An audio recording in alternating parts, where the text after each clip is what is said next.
Hello! Aha, it is. I got it right. Hey guys, welcome in to Dark Reign.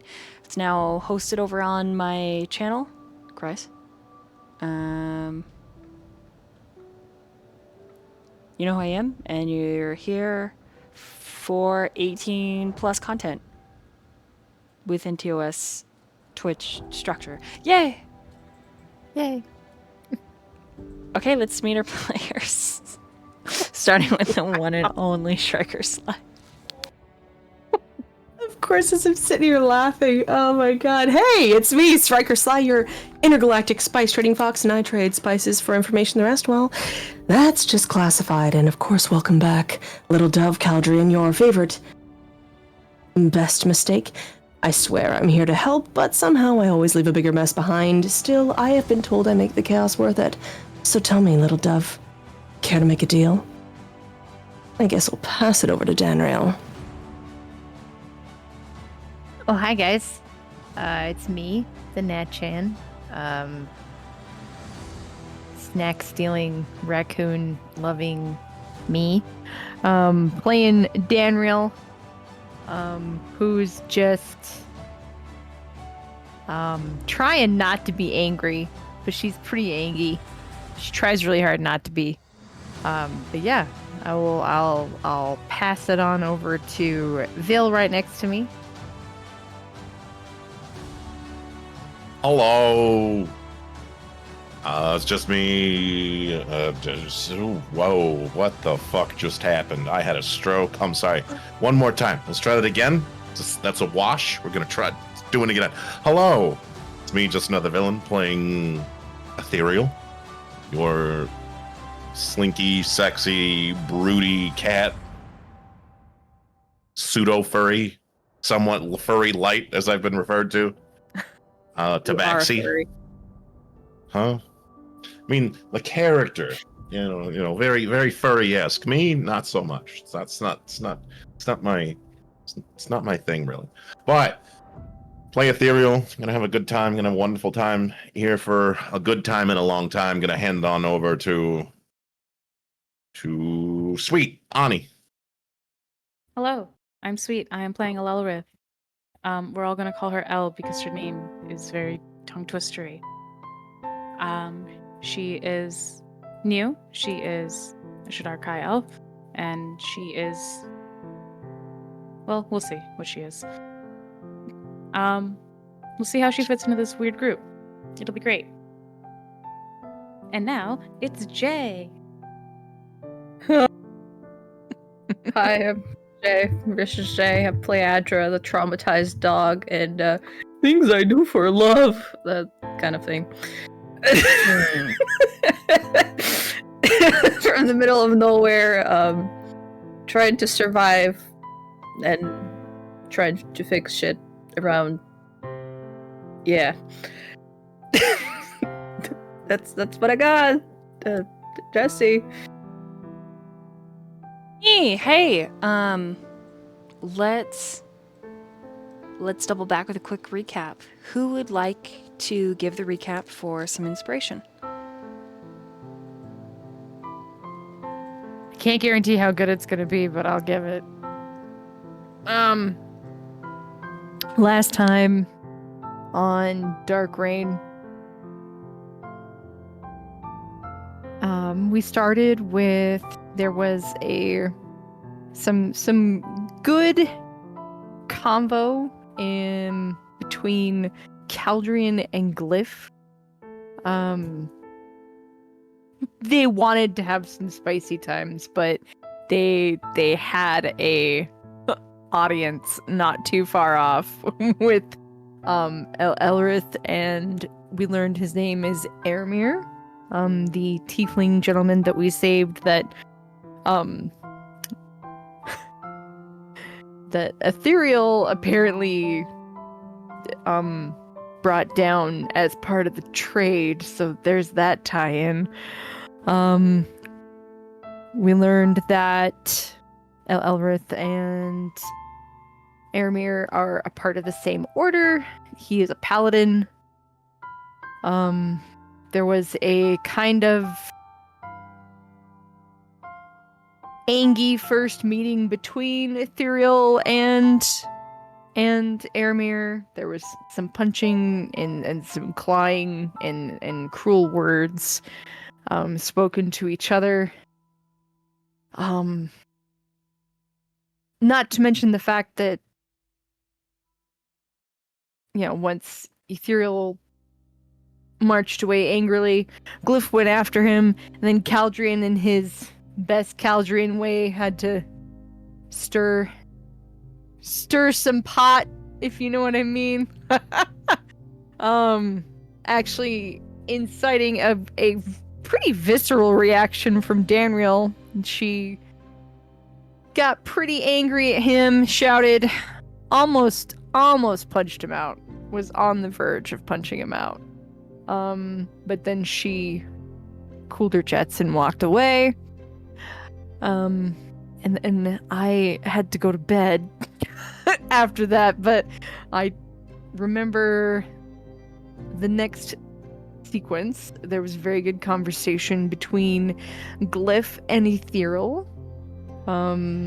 about Ethereal and Caldrian similarities and kind of what, Glyph sees in them both, and some more funny commenting about how Danriel makes Glyph question his sexuality sometimes. That's fair. She's big and muscular, and but then there was also, I love how Ethereal was like, "We're friends now." She held my hand, and I was like, "Yeah, we are friends now." Wasn't there to hear it because I was in bed, but I was happy to find out because she was feeling a little bit bad when he walked off brooding. She's like, "Dang it, we made so much progress," I thought. But that was a really good combo. Obviously, guys, go back and watch the VOD. All of this stuff was super roleplay heavy, super good. But moving on, we move back to Adra in her kennel, where we left her the previous session, and Adramir had approached her, and they had a very good convo. Lots of really good roleplay last session. And in short, he was like, "Hey, I can kill everyone and free you. And at first she was like, nah. But then she realized that Ulvar was being used and abused, and so was like, yes, kill them all. And so we learned that Adramir has this insane, like, Krampus vibe, frosty beast form, and he was really cool and just really took out every enemy that came across them. And there was a really intense basically a battle sequence with Ulvar, because he was in his bestial form and he was clearly like on something, so he wasn't fully himself. And Adra had to go through the struggle of bringing him back to himself with Adramir's kind of reluctant help, because obviously he has feelings for Adra, and Ulvar has... yeah, that's gonna be complicated. A beautiful, complicated mess. But in the end, Adra was like, hey, Mir, you should come back with us. So that's gonna be interesting when the party reunites with Adra and those two. So yeah, sorry I wasn't super detailed, but that's kind of a gist of what happened last session. I definitely recommend watching the VOD, guys. Dolly does have a new playlist over on her YouTube where you can watch the raw VODs before they're edited. So you don't have to necessarily wait for those. You just have to wade through the breaks and stuff, but still totally worth watching if you don't want to wait for me to get caught up. And yeah, back to Dolly. Thank you. All right, Nat, go ahead and add an inspiration. Oh shit, thank you, villain. Everybody gets an inspiration or a 1d4. The 1d4 you can add to anything. Damage, skill, attack, saving throw, or you can choose a inspiration, which is re-rolling any d20 roll. Take your choice. Write it down on your... I want the hippopotamus. I don't know what the hippopotamus is. It's all right, I know. Wants hippopotamus for Christmas. Okay.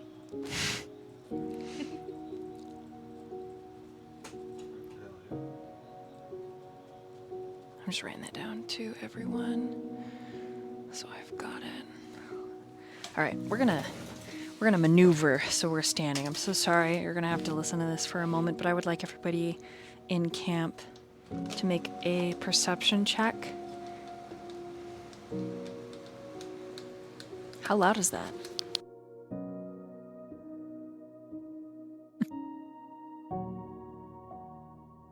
That's me lifting my desk. Solo sub can go to Danriel. Okay, cool.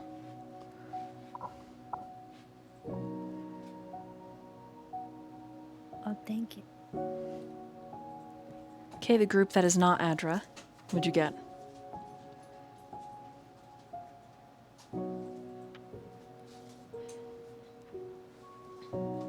I got a 17. 12. 19.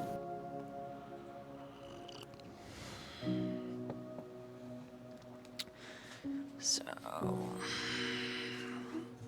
I got a 4. Hell yeah. 29, 30, 31. 31, so 48. 49, 50, 51, 52. Okay, you beat the DC. Phew. Adra, I need you to make... Okay, Franklin. Scoot over. Adra, I need you to make a perception check as you are escaping.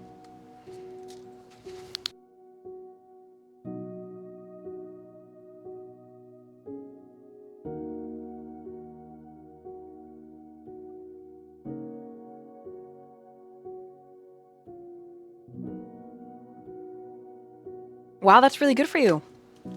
A 21 for Adra. Okay, so this is just for Adra before you make it back to your party. Okay? I'm gonna try and make it cool. Forgive me, my brain is a little tired. It's a little just a little.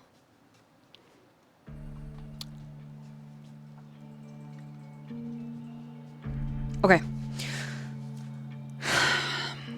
Last we left Adra, Olvar and Mir. Olvar was unable to move, unequivocally paralyzed, neck down. Even his arms are not able to squeeze and hold. Though his mouth and his thoughts and his eyes and his ears and nose are working just fine, and his commentary is not useful to any degree,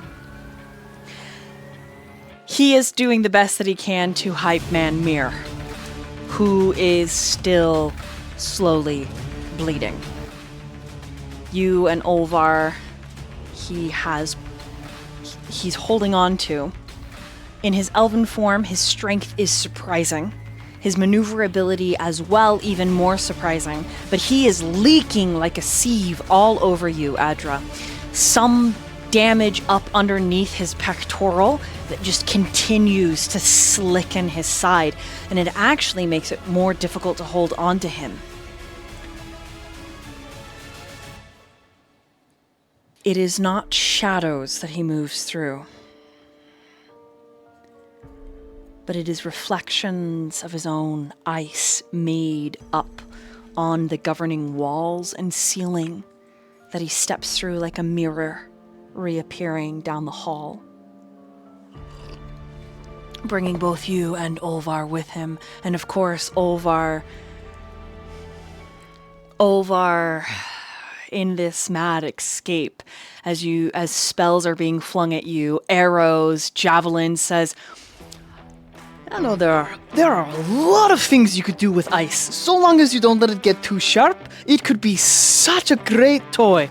Have you ever thought of using your ice like that? You could boom one section in, boom one section out, then switch them. This is crazy. You could be in 2 rooms at once. You could have an entire party.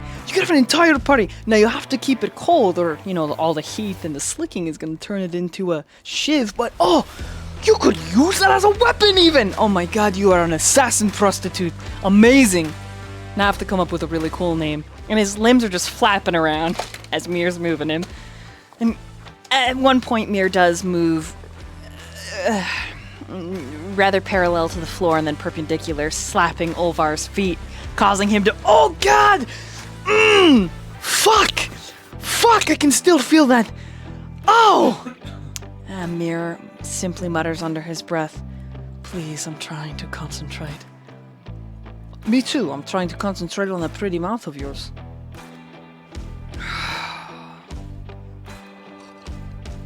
I thought you were in love with Adra. There is plenty of room for Olvar to have multiple. This could be a nice 3-way. Please stop talking. I'm trying to concentrate. Okay, I'll help you. There are drow that are coming in front. What? And they bust through the ice. Mir is actually surprised that Olvar heard them, and he grins as Mir looks back at him, and his orcish ears just wiggle. Oink, oink.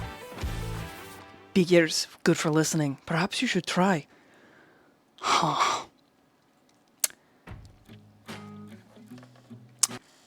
Adra, despite their back and forth, there is no way for Mir to fight back.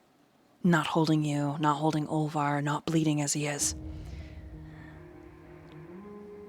A matron from House Benray, younger, but still no less equipped, stands, having broken through the ice with her personal guard. Now these are 15 well-trained drow. And coming behind, you can hear the other house guards. Mir takes a breath. And you can tell that he's calculating, he's deciding what to spend, how to do this, and it plummets the temperature. Heat sucking away and freezing, causing the hallway to snow. And the moment that Mir decides something that is self-sacrificing, you feel it, because he shifts you and Olvar and your weight. And to the left of you, that ice wall ripples like a mirror. You know he's going to throw you through it. And he's going to trust you to get away. You know that he's going to do this. And that's when the hallway goes dark. And someone lets out a wretched scream. And there is a hiss like a great cat and a cackling. But even though all of these drow can see in the dark, there is something in this darkness that is unbelievable, that is unrecognizable, that is unerrant to this world. And the cackling.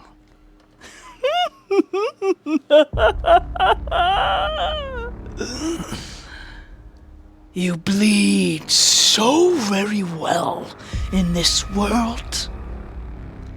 Someone lands near Mir's feet, and he shifts back.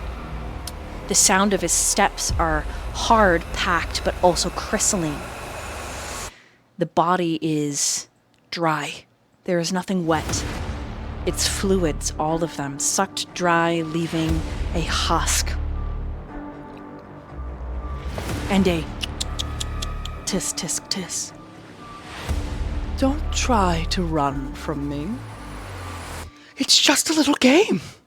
The presence is overwhelming. Be good now, and turn your blades on each other. And they begin to kill each other. Ah, yes, but you wait. Matron dearest, I have a plan for you. Run along now, Adra. Take your men and flee. Tell your friends the price is paid. Mir does not question. He steps through the rippling mirror. As terminal decree after terminal decree is spoken, as these drow step in, expecting the dark to be theirs, expecting the night to belong to them, because they are the children of the dark. They are the children of malice, but they have not met this ancient, primordial being that exhaled and birthed the very dark they breathe.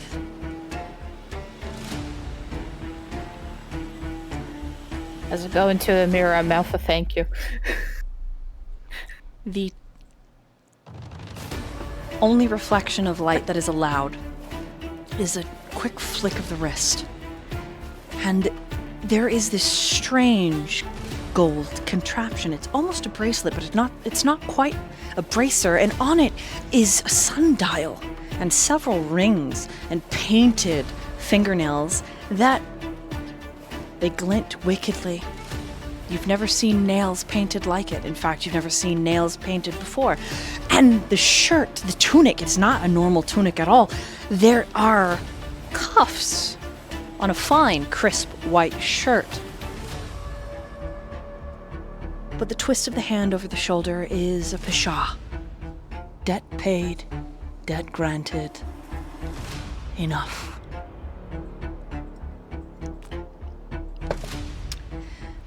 You tumble out into the wild dark, a stalagmite that has been turned tundra. You do not know or recognize where you are, but everything is glacial. It is as if you have stepped into a cave in the Arctic. And Mir stumbles, his blood painting the freshly driven snow and ice a crimson. And he drops you and Olvar, falling to his knees, gasping. And then he pulls at his vest, at his tunic, at his robes, exposing his collarbones and upper chest, and you can see these raw, wicked lines of magic twisting up towards his throat, and you think, Adra, that they are suffocating him. And Olvar on his side unhelpfully says, I don't think he can breathe. I think that is a drow curse. This is very bad. And Almir makes out his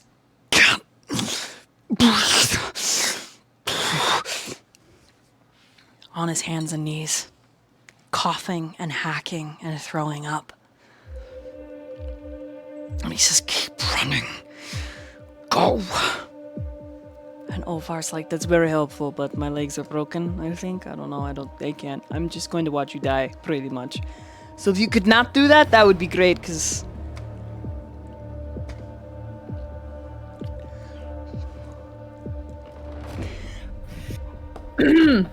Oh fuck. Am I gonna try and give him a tracheotomy immediately on the spot? Okay, fuck. Do I feel like his like I rush towards him trying to feel for his like is his like throat closing in? Like what is happening, or is it just genuinely just no airflow? It like, looks as if these black twisting tendrils are wrapping around the throat to squeeze like a fist. The moment you see it, you recognize it. This is one of Magara's favorite tortures. Fixation. Thank you. Exfix. Yep. The stutter can't quite say that word, so but you get the vibe. Thank you. If it's one of her favorite, do I kind of know the origins? Like, what could it be? Like, Either he needs to hold his breath for a minute, or it would require you to dispel magic. But you remember your bones.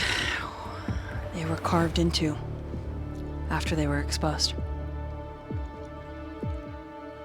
wait, is it survival to know how long can a person hold on their breath? I think a minute is possible. Roll me a survival. Oh man, wow, fantastic. 8. Oh, you do have inspiration if you'd like to use it. Fuck, okay, sure. Okay, that's dirty 20. If he faints from air loss, the spell will end. Or he can hold his breath through it. But if he faints, then you'll have to stabilize him through maybe CPR.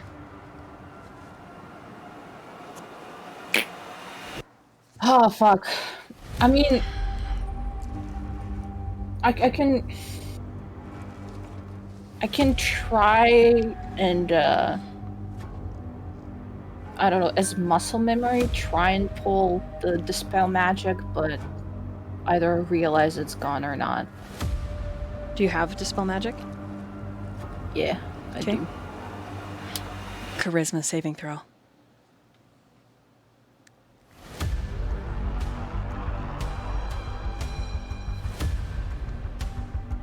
Uh, 13. Okay. You can feel the magic, and then it dies in your fingers. And behind you, Olvar whistles. In my eye, there's a stone. Come pull it. It's little, it's kind of purpley, it's got a remove curse, might be able to help. Just stick your hand in there. Feel around. I like, okay, calm down, and like to Mir so he doesn't start panicking or anything like that. As he gags, it's like a great beast, and in his elven feature, when his mouth opens up, it's quite intimidating. Just Sorry.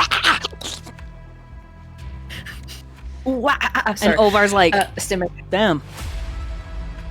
And he's trying to like roll over, and he's like, oh, everything hurts. Oh. So I rush towards Olvar and just He's like, don't panic, he'll be fine. Even if he dies, you just CPR. You're strong. You got this, Ezra. Can you shut up for a second? Yeah. My eye, wrong eye. Other eye. Got the right eye. There's only one option. No panic. I know he's suffocating, but don't panic. Everything's fine. It's okay. You'll be okay. You're okay. You're also very pretty. Where do I reach? Shut up! I liked when you put your toes in my mouth. Even though I was crazy, I didn't! I'm gonna have to try that. You're gonna have to let me lick those later. Ah! Ah! Yes! Okay, pull! Pull! Pull, Andrew, pull! Gravity! Pull it! What am I? You retrieve the stone, but it is a bag filled with marbles and stones. It's in there! The bag weighs 50 pounds. Don't dump it out. Some of them might explode.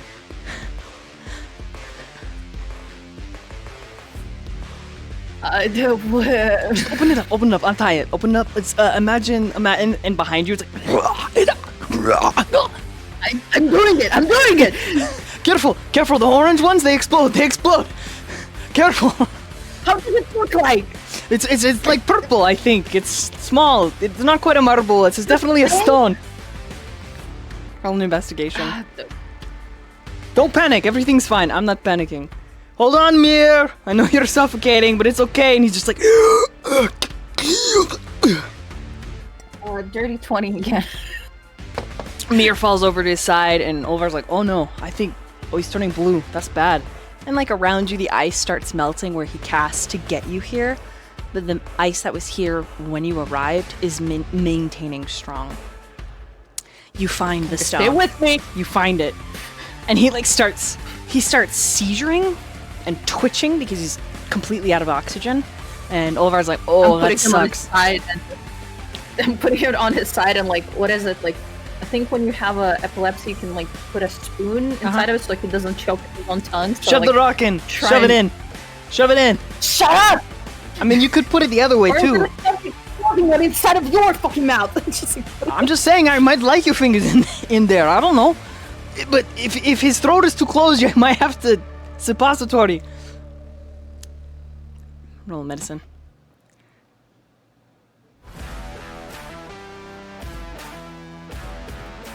Okay.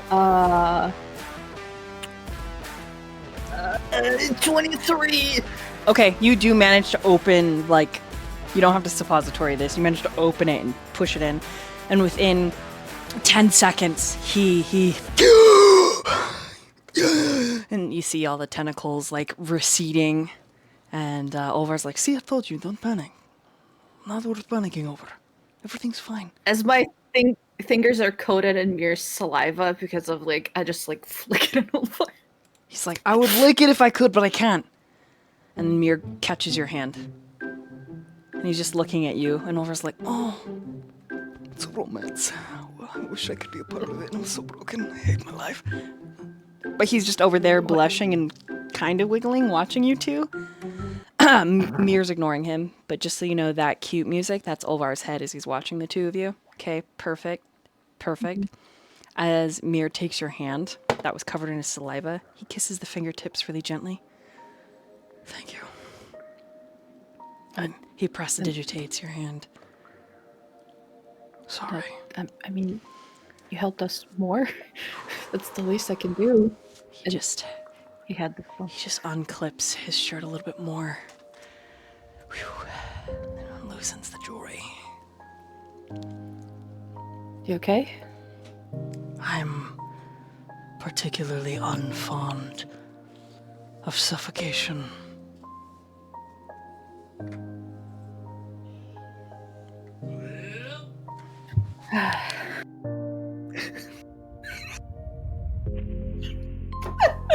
That's Olvar in the That's background. Olvar in the back. Yeah, that's Olvar in the back. He's like, well, time to Cheesy alert. Yeah, that's him.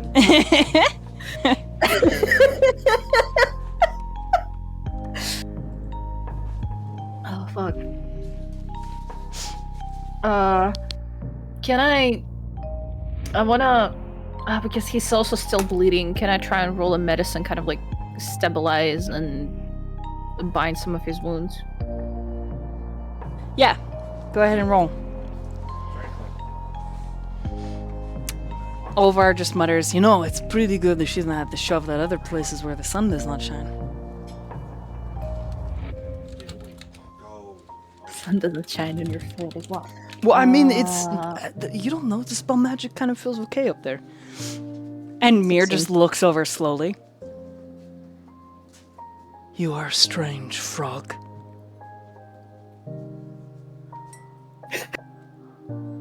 I'm Sorry, no, ignore that. 16. I'm missing. 16? Okay, so as you're like, you like take your shirt off, Olvar's like, nobody here, huh? Mir covers his nipples for a second. I mean, looks at Adra. One moment. And like he struggles to his feet, walks over, and then just rolls over, and he's like, "No, come on, come! No, I'm only staring at snow! Come on! Boring! I'm whining! This is boring! On the snow, when he turned over, I quickly draw a pair of boobies for him. Here you go. These are balls with zits on them! I'm bored! No! And then he just eventually quiets and starts chewing on snow quietly, just licking it because he's bored. And then Mir stumbles back. Let's out an exhale. It grows on you with time.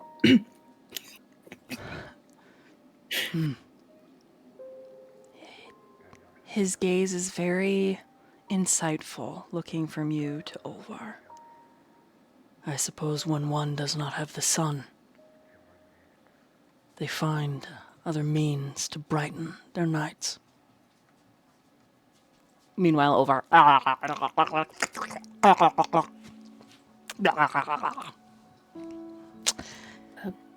I think he also gets extra rowdy when he's nervous, so Undoubtedly.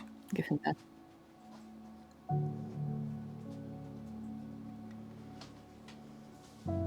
He's watching you as you tape his wound and pack it. He tries his best not to squirm or grunt. He's a much better patient than Olvar. And as you're bent forward, he reaches out and he touches the shell of your ear.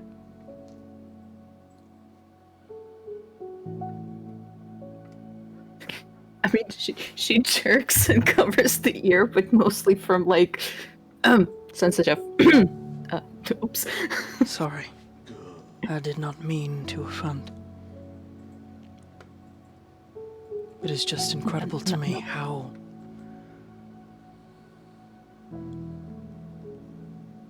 beautiful you are.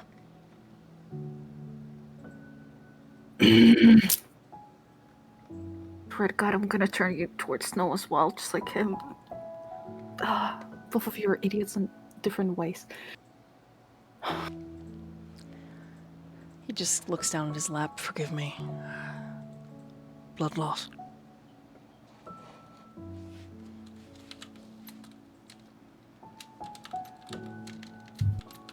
You said stuff like that even before the wounds, like tied into the bandaging.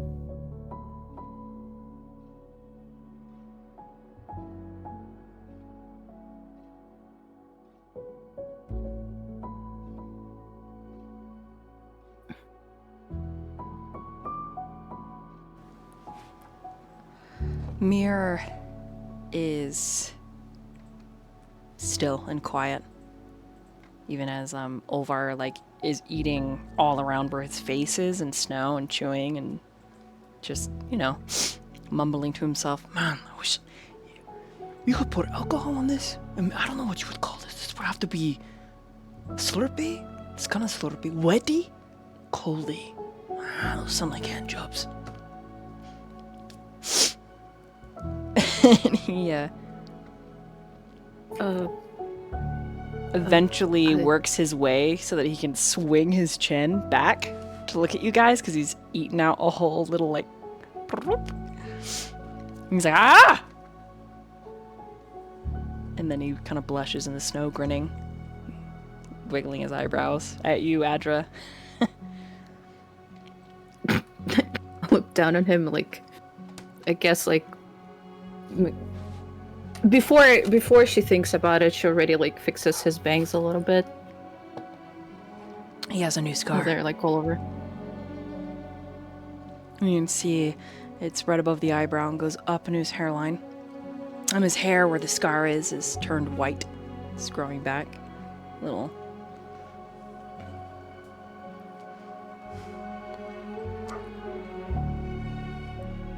Shall I call your friends? Says Mir.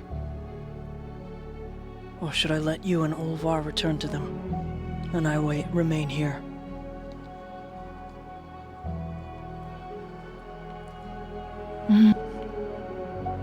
Can I look around to understand, like, where we could be? A cave that has been tempered and changed by Adramir's magic.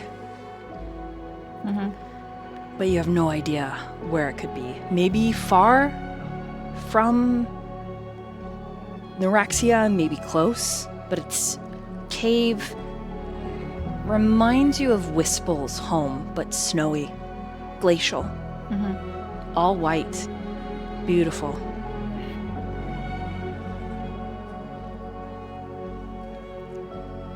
Beautiful in the way that freshly driven snow is beautiful. All the crystals, yeah. Do you know where we are? How far are we from them? I do not know where they are, but I can allow them to find us. If you wish.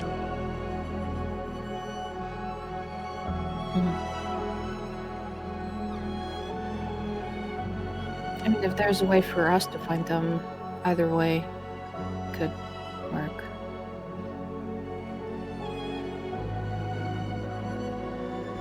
Okay, he nods.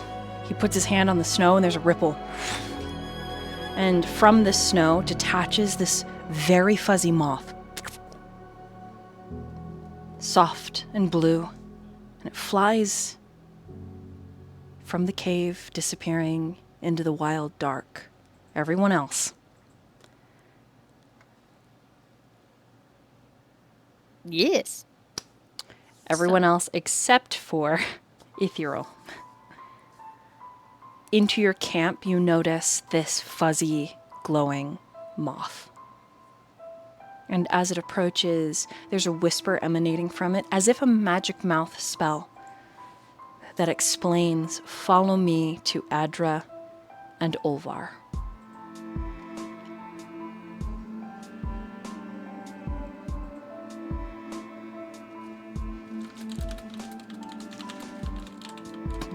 I suppose we should do that.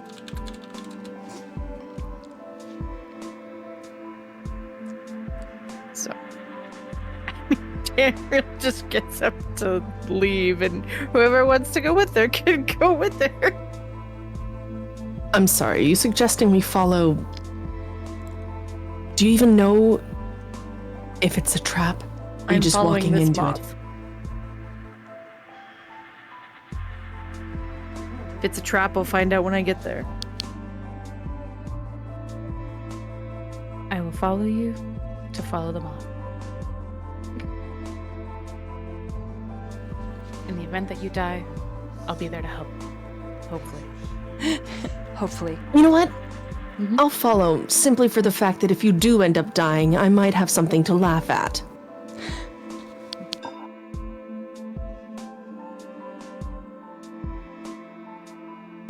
Doesn't even.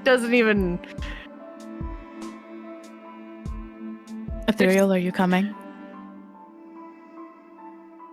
Soon as she says sorry, that, Fo- you're like, what the fuck? There's a moth, but go ahead. I have no idea what you're talking about. I'm coming for what? For a We're stroll, going- for a walk in the We're Underdark? going to watch Danriel kill herself. Oh my god. Danriel is following this moth that says it will lead us to Adra. Oh,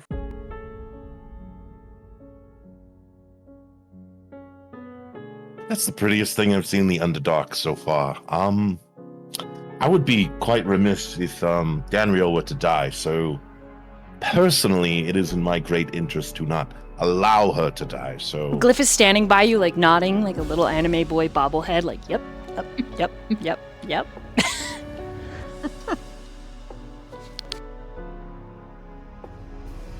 So yes, we follow the moth wherever we go. But Danriel will not die. Not on my watch. Mm-hmm. With that being said, thank you so much, Krahazix. Is that how I say it? Krahazix?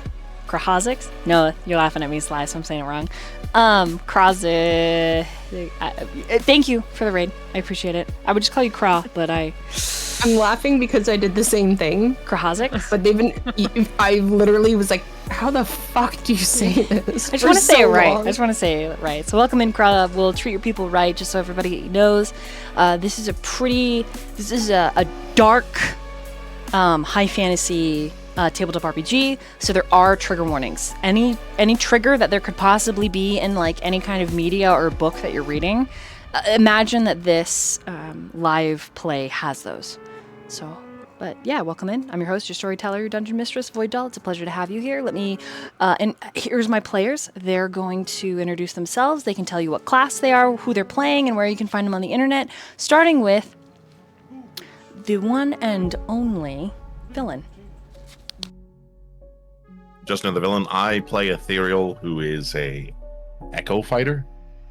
Thus far, you could find me on Twitch at justanothervillain_. There's like a link tree. You can find everything else on Twitter, Blue Sky, whatever.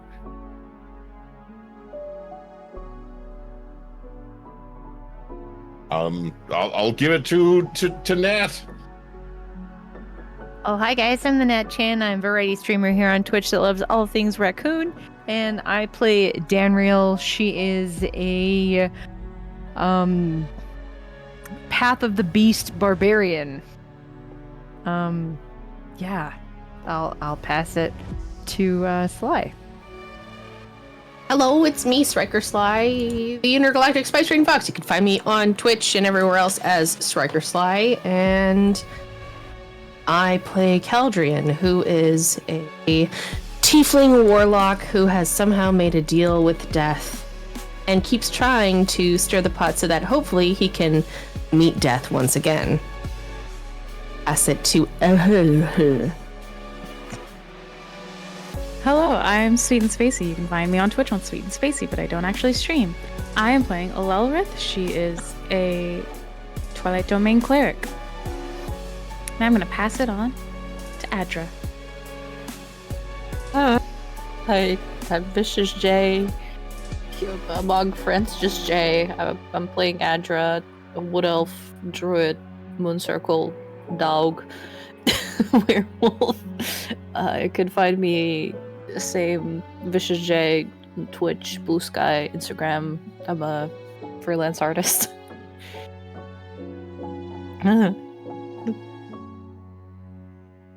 Back to Dolly. Okay. Who is leading the way? Me. All right, Danriel, roll a survival. Oh, good. That's what I'm trained in. Guidance. I saw that expression, Nat, and you're like, I know. I was like, what is my? I mean, I was still gonna stick with it either way. But you have guidance now. Yeah, I rolled a You have an guidance. extra child with you. Just so you know, Wispel, Dragus, and several of the other NPCs stayed back at main camp. I figured. Dirty 20. Okay. The temperature plummets first. And then the most beautiful ice sculptures start cropping up. And these sculptures are all female in this open cave. And then the stalagmites and stalactites begin to form huge icy columns. And these columns, they're carved. The Underdark is warm enough that you barely need to wear anything, but in this location, which is about an hour's march from where your main campsite is, it's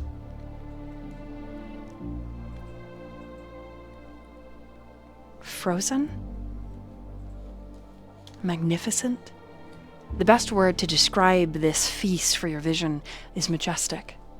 It reminds you as if you are walking into a palace royal chamber, a throne room even, and there is at the very distant far end an ice throne, jagged crystals cutting up towards a very thin flute that the moon shines through. Or maybe it's the sun. Either way, whether the light is organic or inorganic, as it hits the crystals, the light splays across the throne room.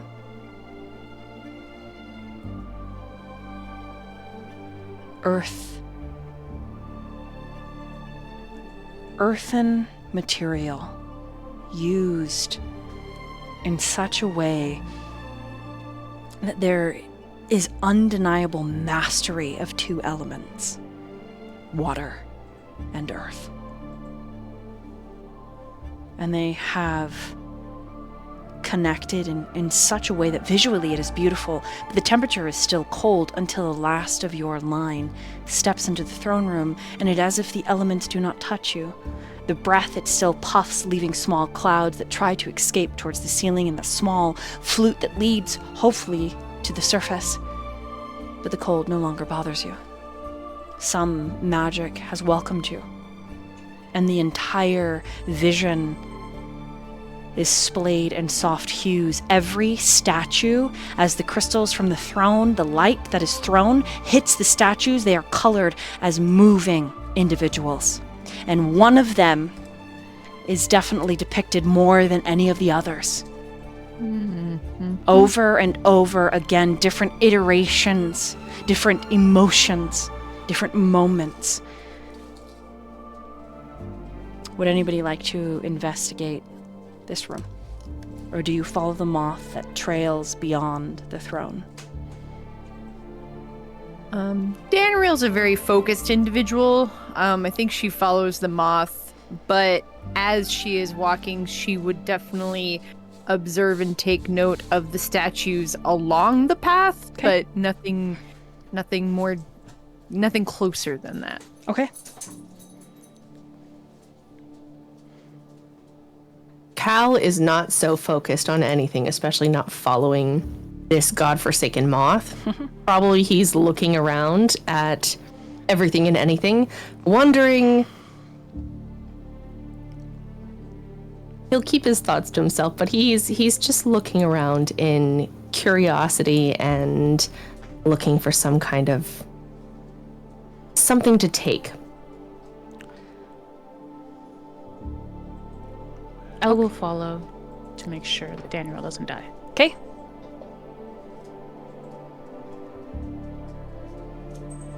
Ethereal looks pleased for once, like less on edge about being in the Underdark and finally something different besides just darkness and caves. So for him, this gives him like a mild level of joy. So he just kind of takes it all in while keeping an eye on Danriel. So he takes it all in. Okay.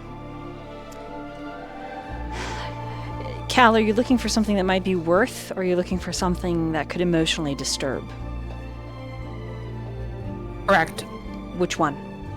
Of worth or emotional disturbance? Emotional disturbance, chaos. Probably breaking one of the ice sculptures.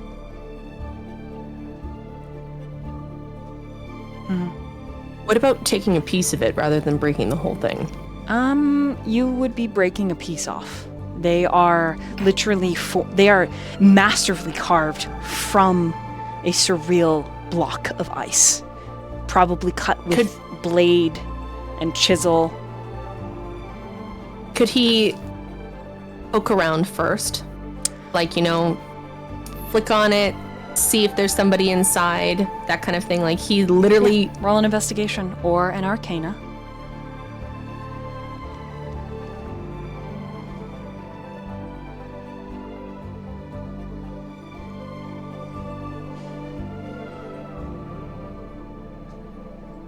$21 for arcana. Arcana.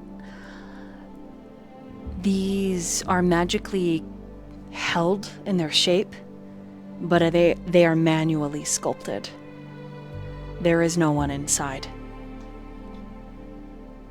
But the magic preserves it.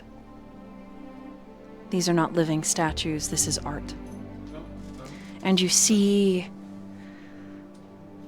several different elves. All of them. Save for one.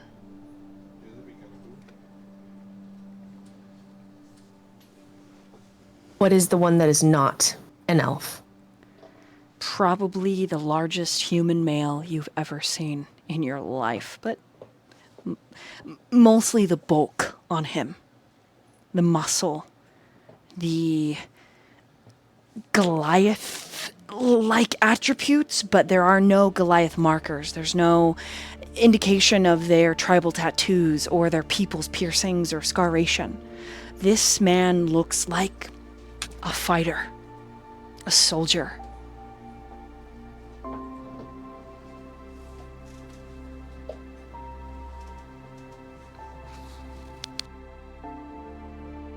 What do their eyes look like? This man, or all of them?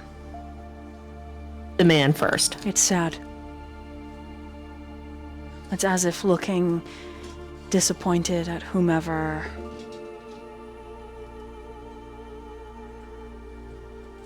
Whatever emotion the sculpture captured here, this man was not pleased with the crafter.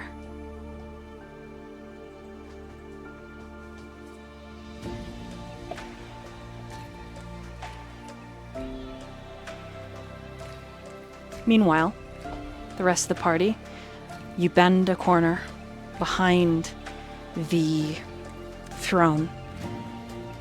There's a massive staircase that reminds you of just crystals that ascend to the vaulted ceilings. But you hear Olvar through an open archway where not all is sculpted. Following his voice, you see Adra, Olvar. Adra is just ending her menstruations, stitching Mir up. And the moment your eyes collide, Danriel, he gives you the most smug smile. You see his eyes, Adra, since you're so close to him, go from that soft, hazy blue to slitted, glacial, distant orbs filled with arrogance and hatred.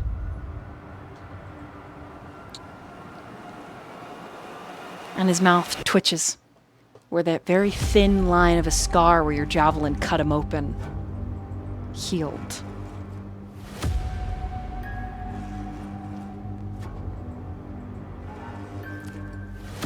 I think she flinches as if to charge, and then I think she notices, like, the scene, like the fact that Adra is tending to his wounds.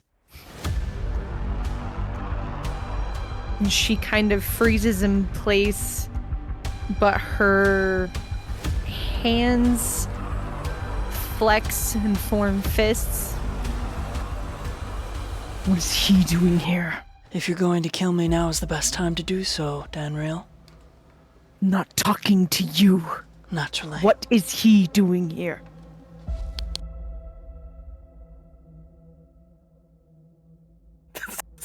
Sorry. Nervous laugh.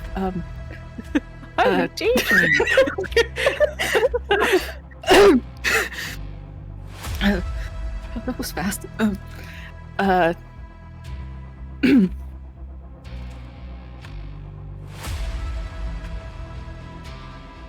Okay.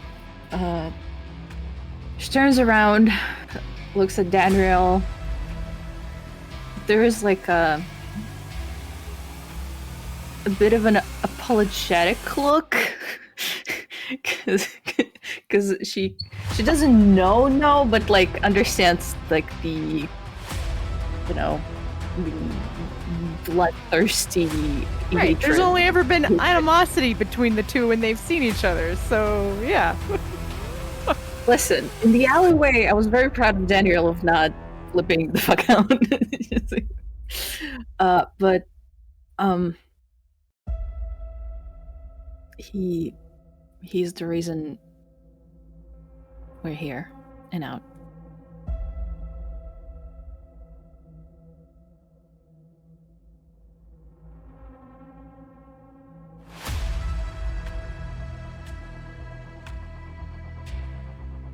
That doesn't answer my question of why he's still here, though. He got you out, and what? I asked him to come with.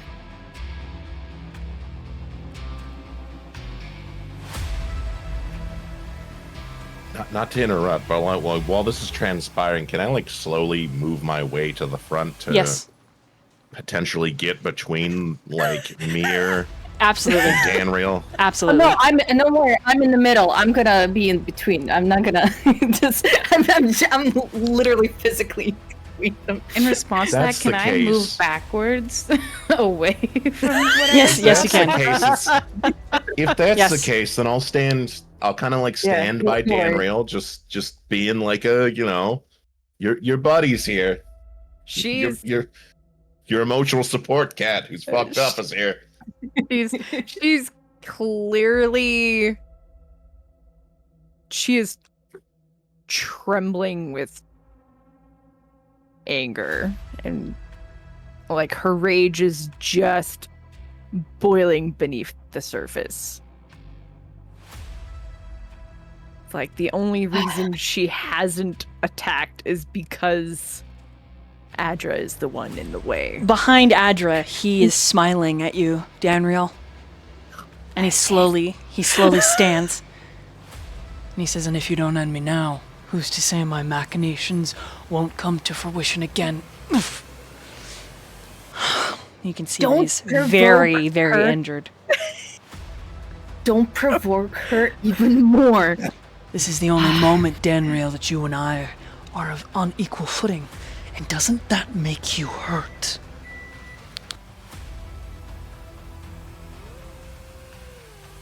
I think, yeah, when he does stand to his full height so that he can be seen beyond Adra, her eyes definitely do shift from Adra to his. Okay, I had to roll whether or not she was his taunting worked, but she stands her ground. And her eyes shift back to Adra. So what's your plan now? She's just gonna stand up as well to kind of cover more of him. Pay no mind to the man behind me. Luckily, he's not that much taller than her. She can cover most of him. Oh my fucking god! Idiots, as I said before. She kind of like reaches out the hand, like not like stop, but like reaching out like slowly in like a ready manner, but also like hey, hey, jiggle, it's gonna be okay. I'm a raptor right now. Despite him trying to stir shit up, my plan right now is try and get over out of here and get him help. He's very injured. He's just face down in the snow, sleeping. I would say that's rather evident that he's injured, but I would stop throwing stones at the individual that can grind you to a pulp. I forget what your name is, but I quite frankly don't care. There is only one way to test if ice is strong enough to bear your weight. And his countenance is no longer arrogant. That would be throwing stones. And then he looks at you, Danriel.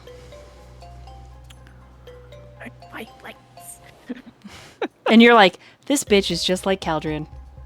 Literally, the whole party. And that's about the point, Caldrian, if you were to come in, you'd come in right there.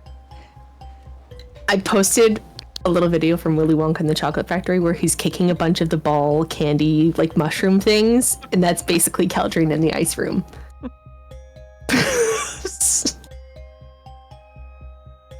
It's very, he's just like, oh, who are these people? Does he recognize anybody in there? Did they look familiar in any way? Roll a history. Okay.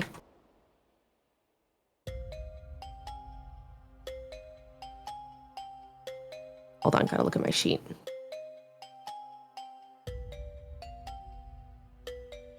$17 plus 3. Dirty 20. I forgot I had proficiency in history. 20 is what you needed. Yes. These are people. These are the elves of the Great War. The ones who fought in the Midnight Wars. And Go away. Leave I me. probably know some Leave of my them. sight. and you also recognize there's one elf. It's like, it just, you didn't quite roll high enough to know who it is, but man, there's more statues of her than anyone, and she looks so familiar. But she's so happy, so carefree. You don't know anyone like that. Go away. But yeah, about that point, you're coming into the back room, the unsculpted room, as everyone's like, "Man, this guy's just like Caldrian," and you walk in. And yeah, and she said, you know, and when Adra said her plan, quote unquote, Daniel replies with, "That's your plan for Ulvar. What is your plan for the other one?" I don't know. I don't fucking know. Listen, he helped, and he got hurt because of me and for me. I couldn't in my conscious self and just allow him to stay and get hurt even more. So I don't have a plan, but I couldn't leave him there. I say we leave him. We just take Ulvar and we leave him. I say we leave it. Cal pops in. Who are we leaving behind this time? Was this a trap, like I said? I ignore him as well. Hello? Sure, leave him, but he's like one of the reasons we've got the rest out from the Silk Gardens. Like the commotion that helped us to have a distraction, that was because of him. Everything I did, you can assume I did selfishly. She's like, "You're not helping." Point made. See? He's a selfish man. Why should I help a selfish individual when he's not even remotely trying to be altruistic? Danriel's folded her arms now, but her almost clawed fingers are like digging into her arms, trying to resist the want to just try and tear this man to shreds.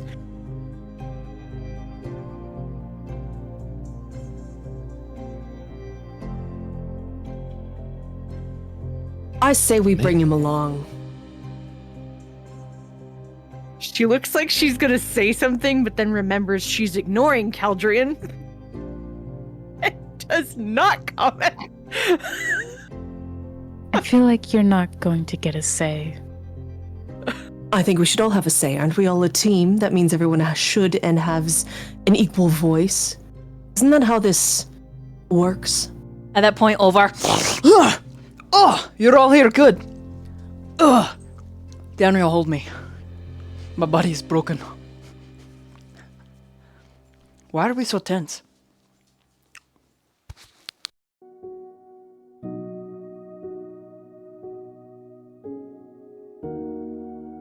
She is just gonna drop her arms, walk over, like, you all can make the decision because I don't feel like I'm in a place where I can make this decision. I trust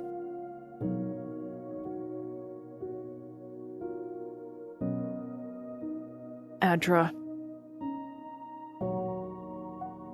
but I do struggle with this particular choice. And as she's walking across the way, she just are Adra and Mir standing like in? Are they between the party and Ulvar where he's laying, or is he like to the side? Right next to him. Okay, then she's walking over to Ulvar to heft him up into like a piggyback style. He's just like, oh god, oh thank you, Danriel. I'm gonna Caldrian- place a hand. Sorry, I'm gonna place a hand on Danriel's shoulder. Just lean in a little bit, and I'm sorry. I know how unpleasant this is for you.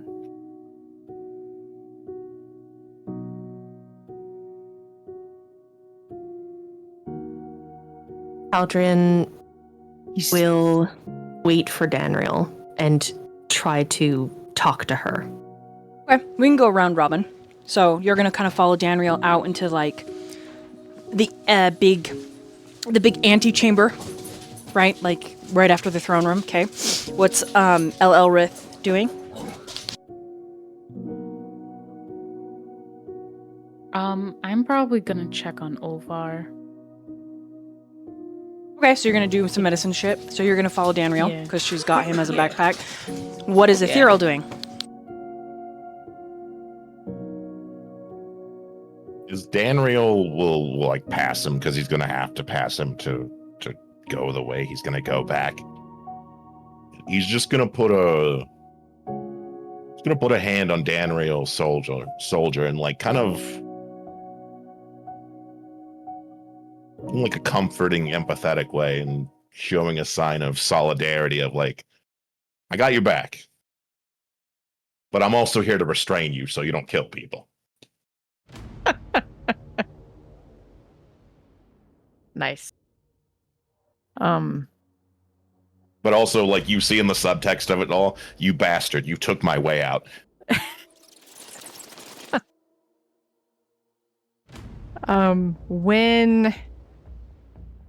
When Adra leaned in to basically apologize, I think Danriel just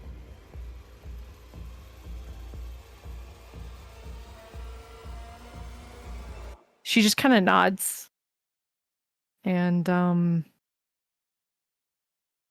quietly says, "If he steps out of line, I will act. I need you to know that." No, I understand.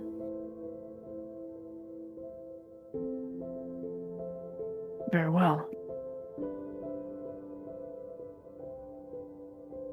I think she'll just one more glance over to Adramir and then just kind of move Ulvar over to where they were initially standing when they kind of first came in. This whole interaction Yeah, started. So Danriel's still in the room. Yes. Okay, she's still in the room. All right, understood. Okay, I'm gonna go around and give everybody a turn. Okay, and I'm actually gonna start with Cal.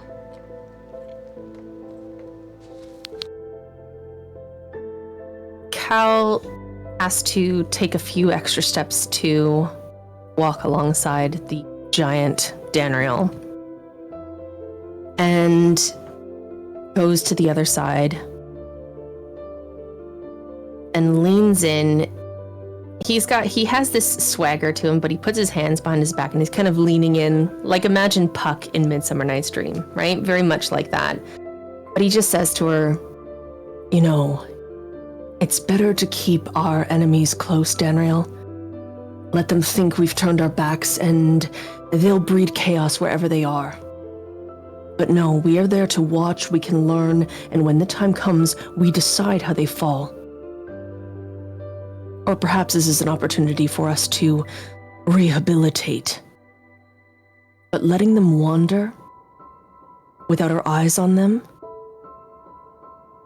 you think that's any better? We would have no knowledge of what they're doing. At least, if he's close, you can keep your eyes on him. You can see her jaw just kind of ticks and like looks like she's gonna say something, and then she decides not to. And she does like flick a glance to you. And you can tell that, like, especially when you mention, like, rehabilitation, there is a, like, hurt and doubt. But she doesn't say anything. She just kind of gives a nod. Don't let his rot eat away at your insides, Danriel. He's not worth it.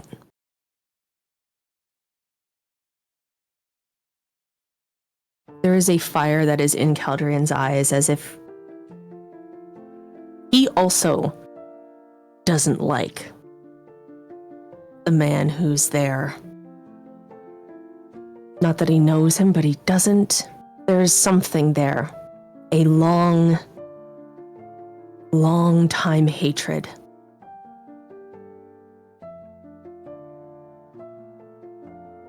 So as much as he acts like he's not on your side, he gives you a nudge on the shoulder. In a playful, but still no one else would be able to really see unless they're looking closely. Right.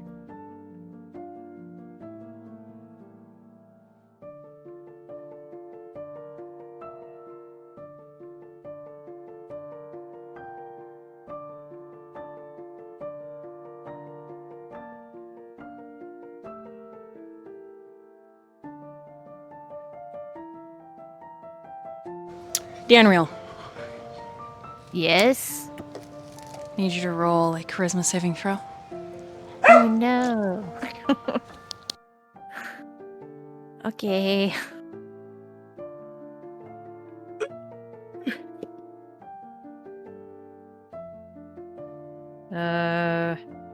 I'm gonna spend one of my inspiration because that was not good. That was not a good roll. Oh, that was less good. You can use my inspiration from my sub earlier. Well, I have one more. I'll use one more just because. But yeah, here we'll use this one instead. Nope, they just progressively got lower. So 9 is the number. You are grasping at a whisper of a memory that is swept asunder the annals of history. There was someone. There was some reason, a powerful one, for all of this hatred. That you cannot for the life of you recall what or why. You know only that it is justified. Right. It is, or it was, your duty. You were honor bound to end him. And you do not remember if you executed such directive in your past life, or if only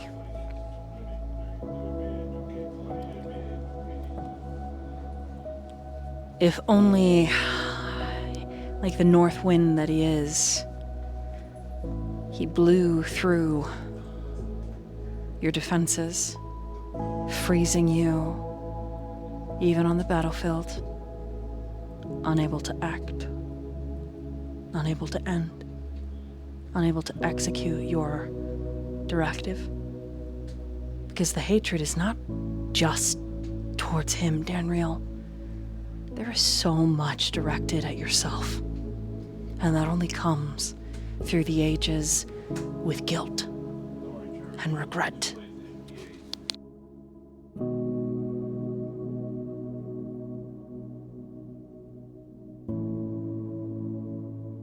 What would Caldrian see looking at your face and, maybe Olvar, because he's still backpack Olvar, and Elrith, because she's coming to check on him? Well, I would say Ulvar specifically because he's being carried by her. Initially, when she picked him up, there was definitely a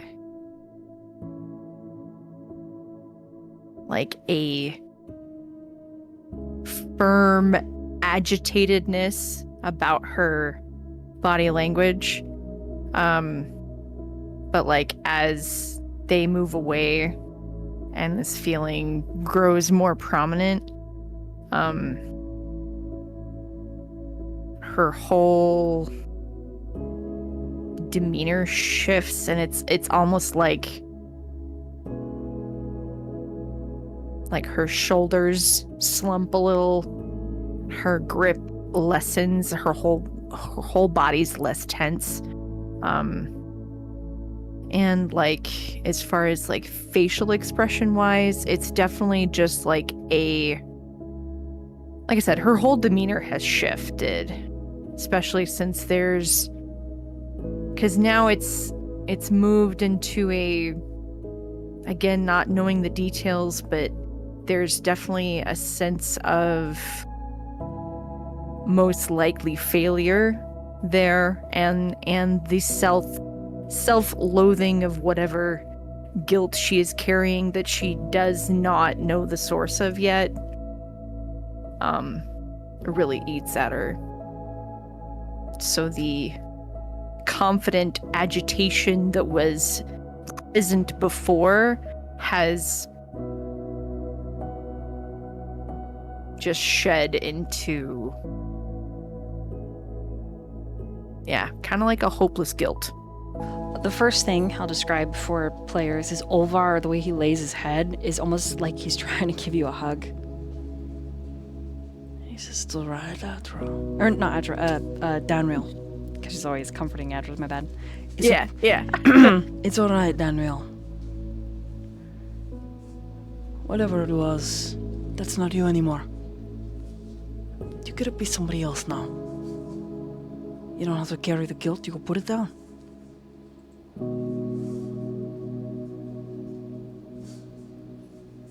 When you're ready to put it down, that is. Carry it until you don't need to anymore.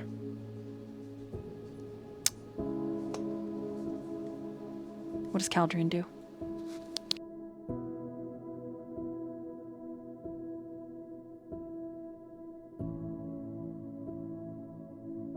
He doesn't say anything, but he's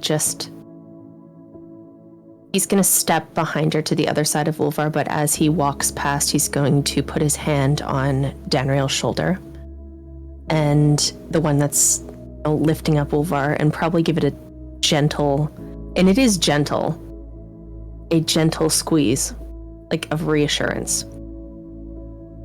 But the intention behind it is unclear.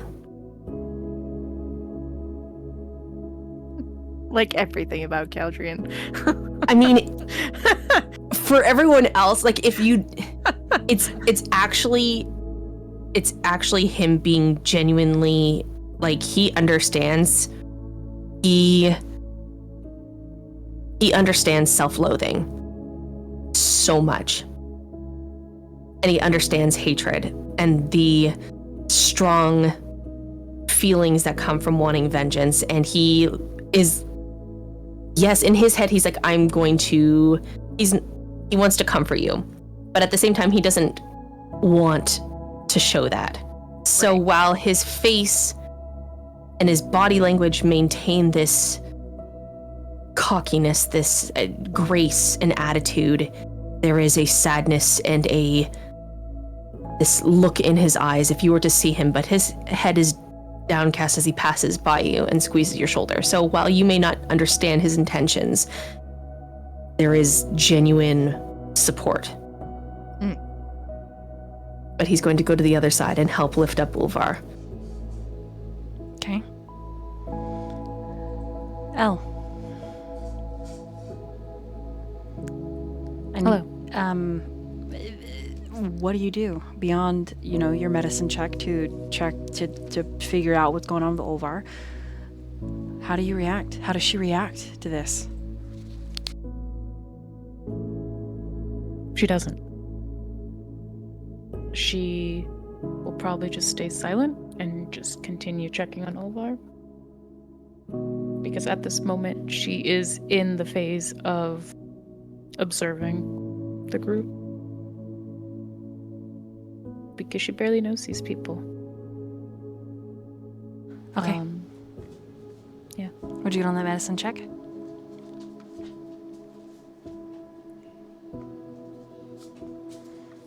$17. This is some pretty powerful magic at work here, on top of just many overworked muscles. You also think his arms and his legs are broken. And when you feel up his spine, you can feel where several vertebrae are. They've probably caused the discs to herniate, and you're not sure how he's not wailing and screaming and crying, but that would explain the numbness and the inability to move properly. Okay. With some severe chiropractic work and then setting the limbs, he could probably be healed in 6 months. Okay.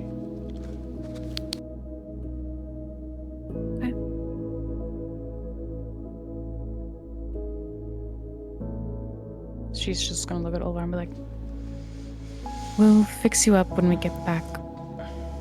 Oh, wait till you see under the rest of my clothes. I'm sure it's lovely. I'm just hoping you can do something about it. But if you can't, it's alright. We'll do the best we can. I'm optimistic. Magic is a crazy cool thing.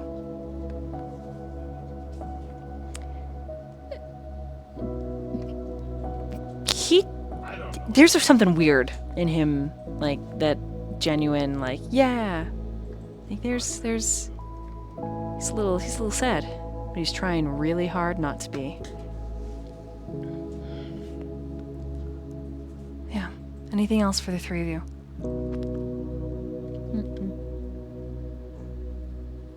Okay, then we're gonna slide back to that unsculpted room where Ethereal, Adra, and Mir are. The moment Caldrian pulls Danriel into the other room to discuss privately, Mir falls to his ass. And he exhales. Can I try and catch him? You think it's calculated. It's not super hard, but Okay. it's enough that he clearly doesn't think Ethereal is a threat.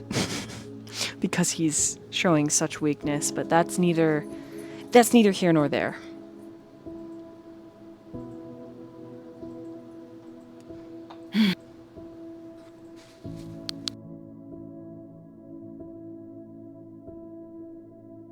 What do the two of you do? My focus is kind of on Mir right now. So I'm kind of waiting what Ethereal wants to do.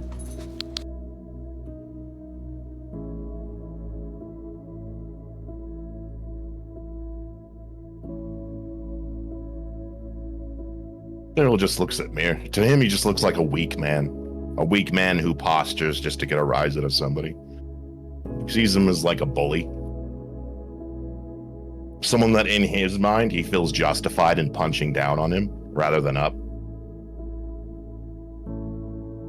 And to him, it's a personal slight because it's someone he likes that he did it to.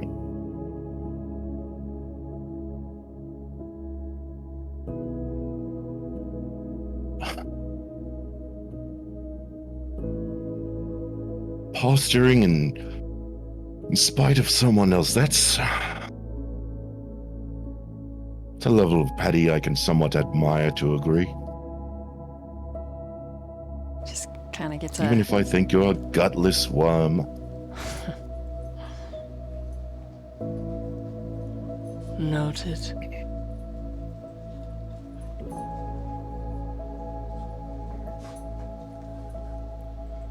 The look that he gives Ithuriel is. Hey! Stop it. It's It's just Adra Got in the that dog background. in me. it's chilly. And it's amused.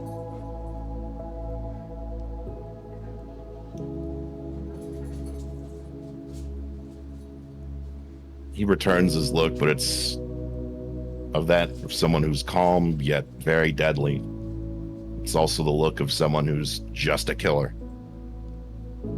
Like he can give the most cold, dead stare he wants. He doesn't give a shit.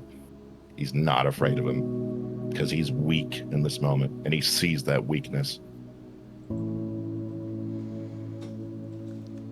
Hold on.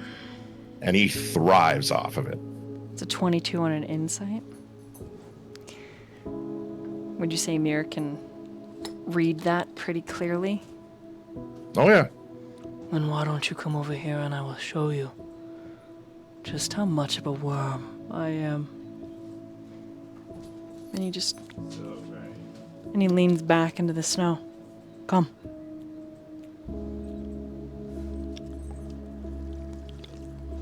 No, I don't need to fall for your bullshit bait. Ah, All you have is bark and no bite, as far as I'm concerned. then why don't you come forward? Because it's exactly what you want. Why should I do what you say? As far as I'm concerned, we leave you here, and they come back, they gather you up, and they take you for a ride.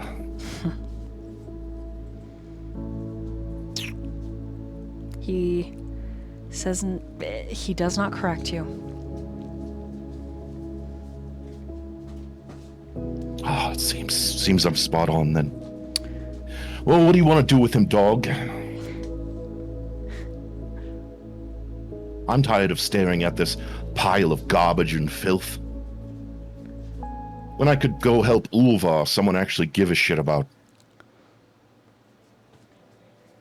The frog is quite endearing.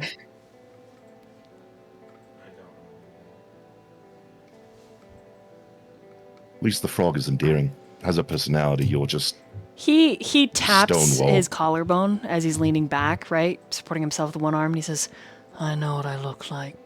Feline. You are undoubtedly attracted to men. and he just lays all the way back in the snow.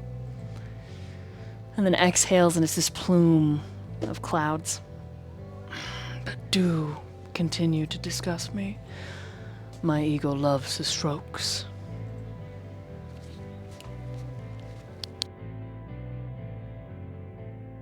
Can we hurry this along? I don't want to be in front of this pompous, self-righteous prick. I'll help him walk. You go help the rest.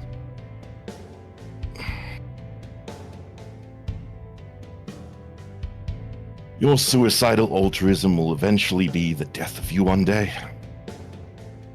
That makes Mir Well, I can't growl. avoid them.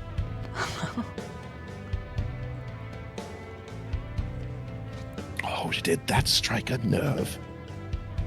Didn't think you felt anything, Iceman. He catches. Okay, enough antagonizing each other. I'm like stepping in. Please. Well, it's Enough. not like you're doing anything. You're standing there, pretty much jerking him off, as far as I'm concerned. Go away.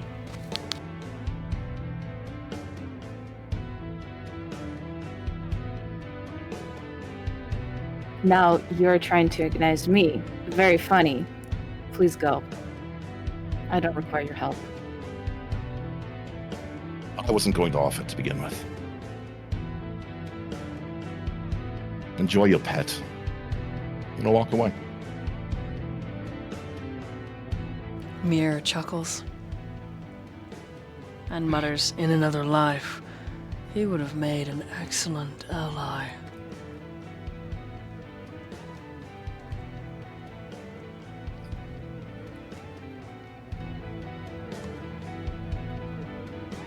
When you lean over him, Adra, his eyes are closed.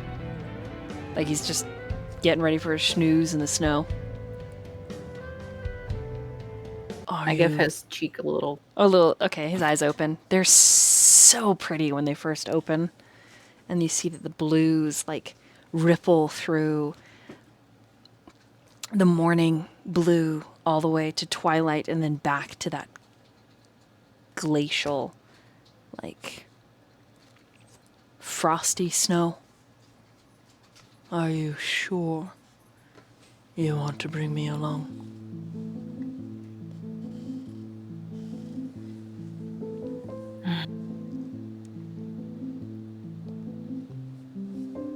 I don't think I'm sure of anything. But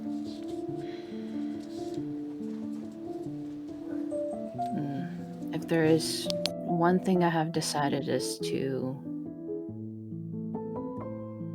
give you, myself, and everyone I can meet a chance in one way or another. So here it is.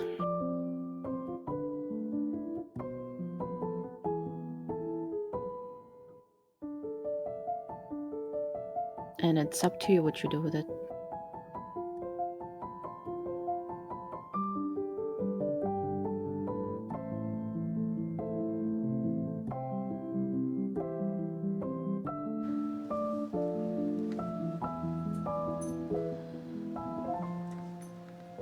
He closes his eyes.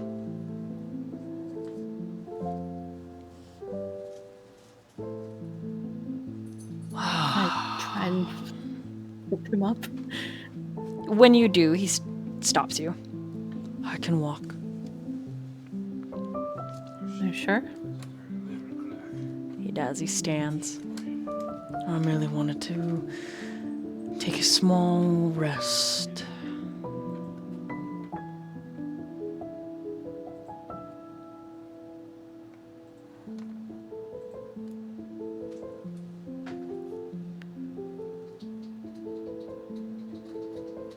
When he gets to his full height, which isn't that much taller than Adra, right? You're almost eye level, but he pulls her right up against him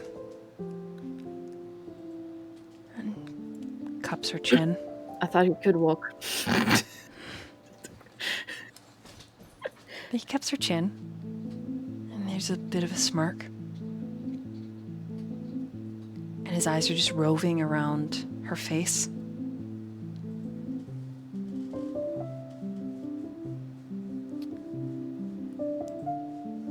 Even if I did not travel with you, I would follow you to the ends of existence.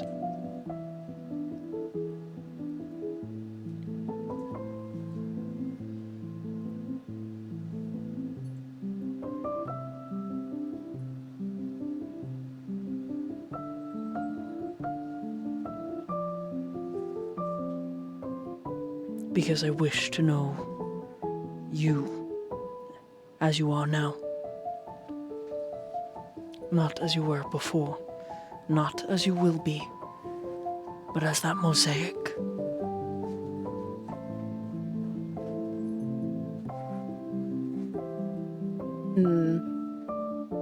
As his words are more focused on her current self,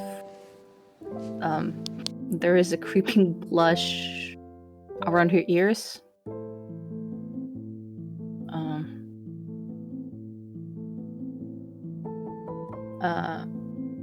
And I think she puts a hand on his chest and pulls away. But like gently, not like abruptly in disgust, but kind of like creating distance. And just, well, I think it's always better to know each other traveling alongside than from afar. Just kind of clears her throat and He smiles a little. I do have one clarification. Will I be sharing a bedwell roll with you and the orc? Are we... wait. We're already discussing sleeping arrangements? Wait. Yes. And much more.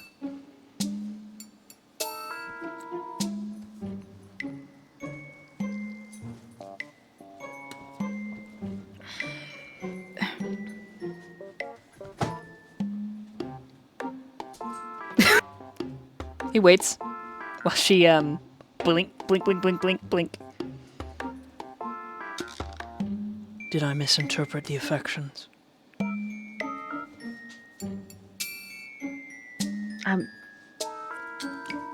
I mean, we properly shared one time. Ah. And he is more than a pet to you.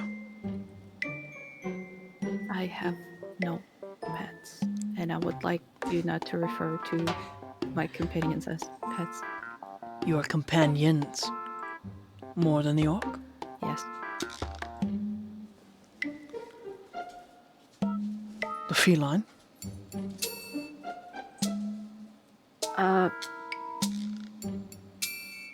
Common goal allies. For now. That is not what I'm speaking of, Adra. And he pinches the bridge of his nose. Just to avoid the tail tickle together.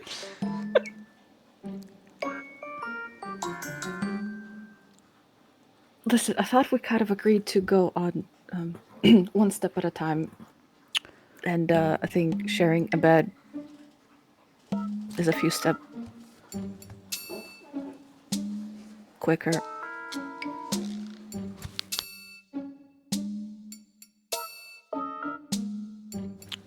I'm a man of strategy. Strat. Yeah, I said the right. Strategy? Okay. I like to plan. I shall plan thus. I knew already.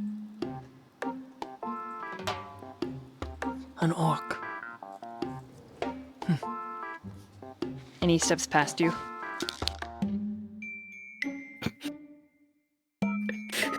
There was sweat and like blush on her fucking shoulders, just like having that awkward conversation. Oh god. This could be more difficult. And like follows, I guess. Okay. The rest of the party.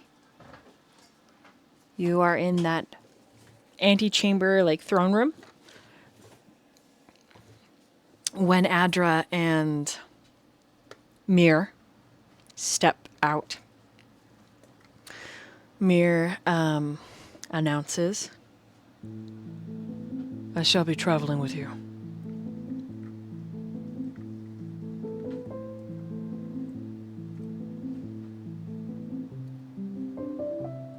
Most regrettable. Indeed, for some.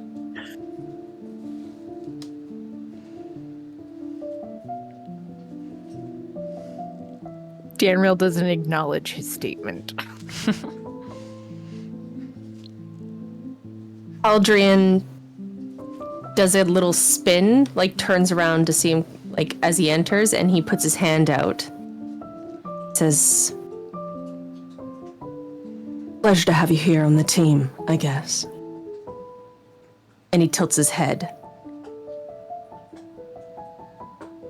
Mir reaches out with a bloodied hand. And when he takes your hand and you take his, there's absolute sizing up that happens. Indeed. I guess. Just shakes it once and lets go. There's actually a little bit of frost left on your finger that you brush away, but it's not cold.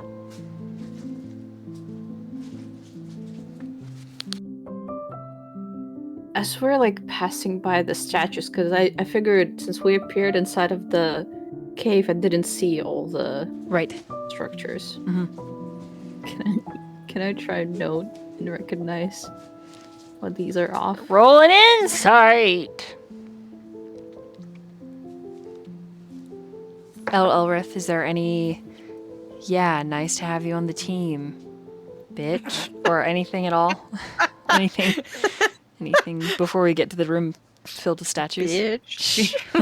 She just is gonna look at Adramir and then just like look at everybody. She's gonna be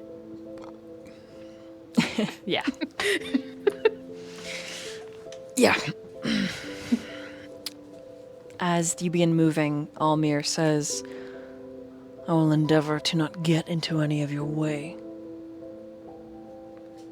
and shall treat you with the respect I am offered, that it may be mutual and returned.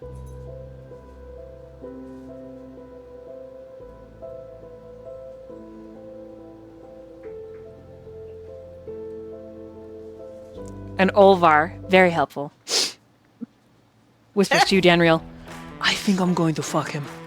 Can't wait. He's so pretty, I'm gonna pull his hair, and he's going to mew for me like a little whore. I'm so excited. You can't do anything yet. You're completely broken. I know, then there's parts of me that are very broken, but oh! You're not Danriel! gonna be doing anything. Look like at that his for a waist! while. Oh! It's a nice Trying. little Really divot close. for my hands. Not to look. Olva, most of you is broken. I know. You're gonna help me though. You're gonna help me. I can help you, but I am not God. You're gonna nurse me back to health so I can fuck that guy. it's pretty much what he's just like, I can't wait. And I'm going to be the driving force. Me, him, Adra. At best, you can fuck him in 6 months. No, what? That is such a long time. What do you mean? You're We'll see what we magic. can do. and he's getting louder and Sure. louder and louder. And he's like, you have to heal me so I can do magic sex. I like Oh, tap his face a little bit because I'm carrying him like shh. I don't know why Wow, everyone is my upset. ear. Yeah, I'll whisper. I think it's beautiful. I want to look at him. I want to look at him with nothing on. And very little on. I want to look at him what drunk. what half is hanging off of like Danriel from the back? Probably his legs. Yeah, I've got him like piggyback style, so it's like he's backpack. It's like his arms are over my shoulders, his face is here, and his legs I've got. Give him a bit of a smack to reality, hitting him on his backside. Oh, God. Just like a slap. Ooh! Oh no, Jay's internet. Oh no! Oh. Olvar was too Please don't powerful. break anything else. All right, let's take a small BRB while we... No, go ahead and finish your ethereal thought, and then we'll take a BRB. It was merely just a love tap. He's into it. Don't worry. It's his thing. You know what? If Adra says, I would. Ethereal. But goddamn, I'm very sore. Everything hurts. Ow. Listen, if she said yes, then it can just be you and me one-on-one. No one else. How about that? Oh, that would be a good time. And that's where we're gonna, meanwhile. We're gonna take a pee-pee break. Nobody go anywhere. We're gonna bathroom, we're gonna stretch, we're gonna... Hopefully Jay's internet comes back, and then when Jay comes back, we'll dive in for another minute as we head back to camp.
Hey, we're back!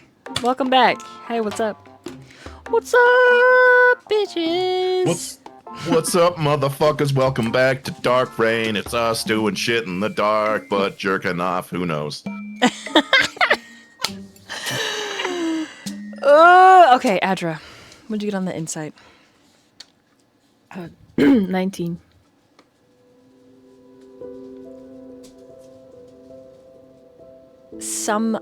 Not some, all of these statues look like people from visions that you've had. Memories past, a life distant and near forgotten.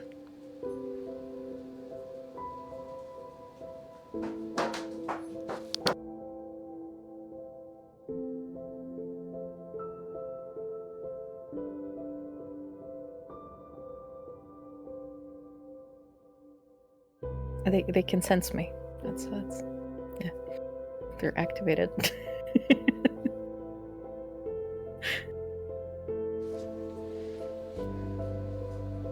They're beautifully done.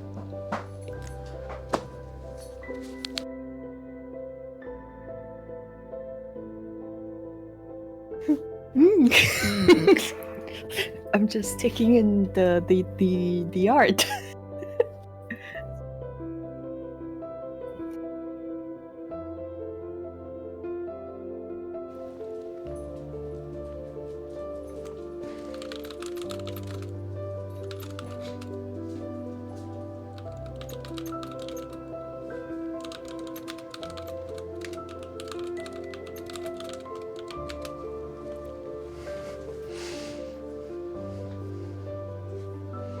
Does she approach them? Does she just take them in visually? Trail her hand on any of them? Yeah, I think more it's like she could drift away if something specific caught her interest, but mostly still in passing, kind of like maybe touching them as she walks by. They're so pretty.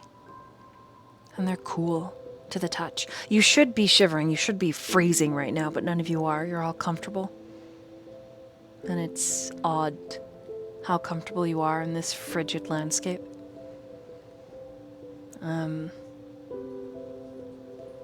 Mir says nothing as you all take in the statues. Danriel, what's your passive perception? Probably not as high as I'd like it. Let's see. It's 14. That's not too bad.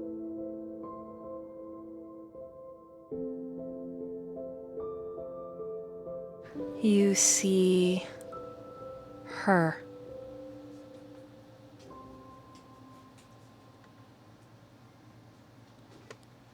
And she's beautiful.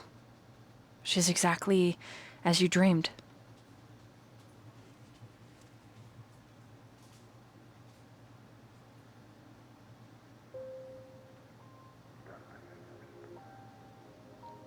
It looks as if she's gazing up at someone. Her hands clasped behind her back, her skirts flowing. Movement captured Eternum. But you can't remember her name. What's your passive insight?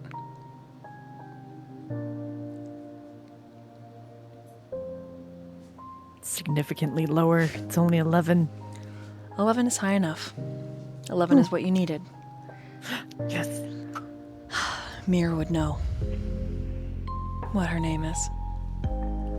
After all, he's the one who sculpted these. And even though he's in the back limping along, he's not making any comment. He is simply following the path cut by the trail of the party.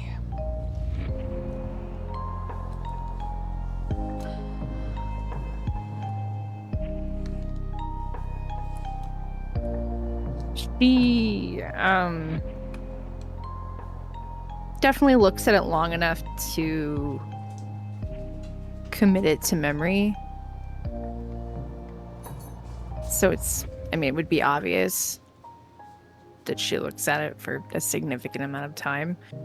But in the moment, she doesn't say anything. Okay.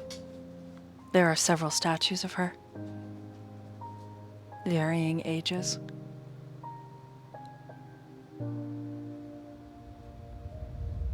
The feelings that it roils up in you, they feel cursed.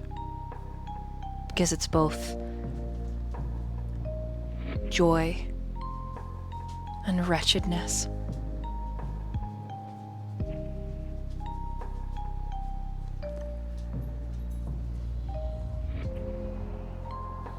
Yeah, I think she just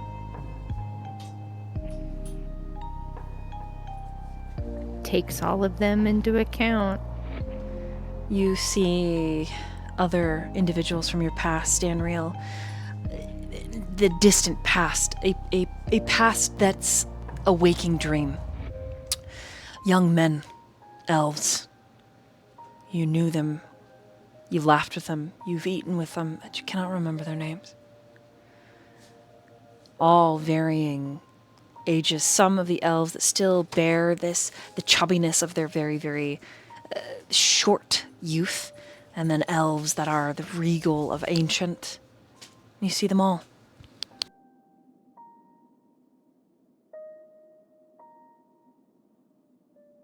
Yeah, it's definitely when she first marched through here, she was very focused and not looking closely, but now that they are exiting, and they've lingered in here for a few minutes because they were waiting for the others. Yeah, she just tries to commit as many of them to memory. It's obvious to anyone observing that it's like she almost, when someone is looking at something and they're like trying to recall information about it. Yeah. So. But she does not say anything yet about any of it. Where are you going? Go on.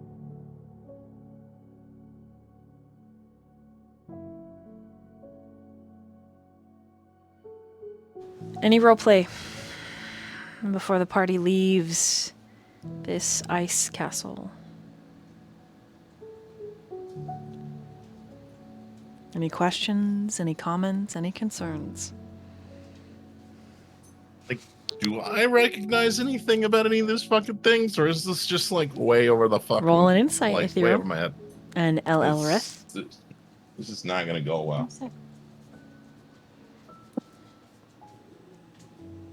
Yeah, that's about as well as I thought it would be. What'd you get? 10. 17. Okay, with the 17, Elrith. You're gonna recognize something. Okay, hold on.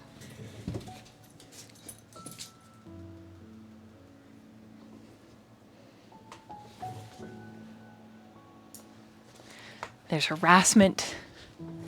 The dogs are trying to bark. And I will have none of it. No, Ethereal, you...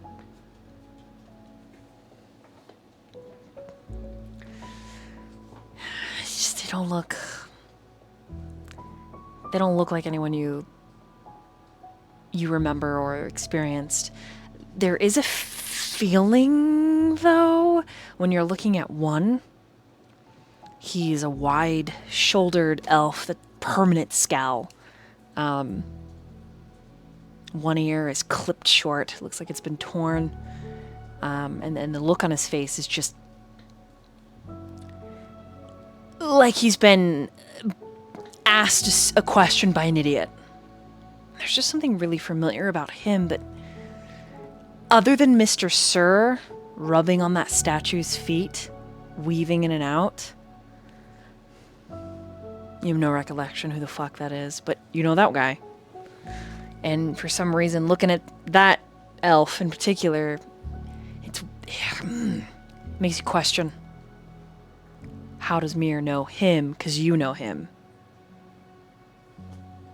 right?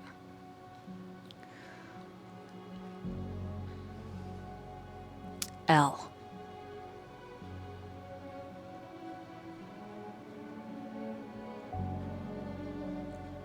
Your time under your goddess, and I don't mean the goddess you worship in your clericdom. I mean the goddess that forged, in some ways, the race, the species that you bear. There is annals of memory kept by your people. Emotions are so fleeting. They're so changing like the seasons, but your people, they hold to a muted kind of destiny of smooth, almost completely placid water. Like so placid, you could look at the surface of the lake and see yourself reflected.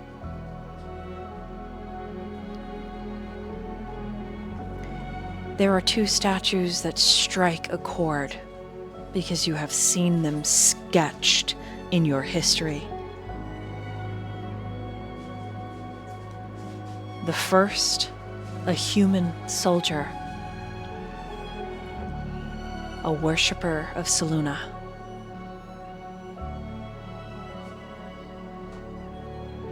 A very, if not the most powerful cleric in existence. Your order has taught his teachings.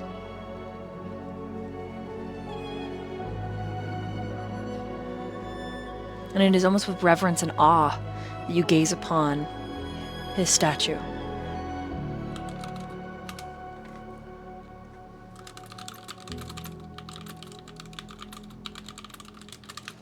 The second is just a girl.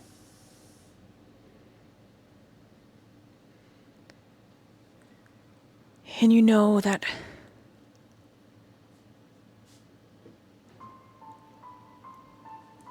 you only know her name, and you know how she died because you are in possession of an artifact of hers. Her journal. And in this journal, there is a wellspring of herbology.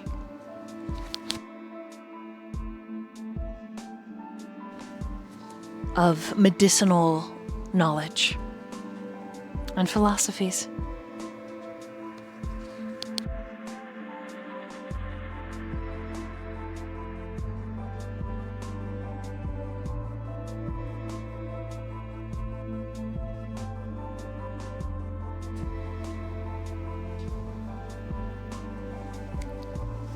Yep.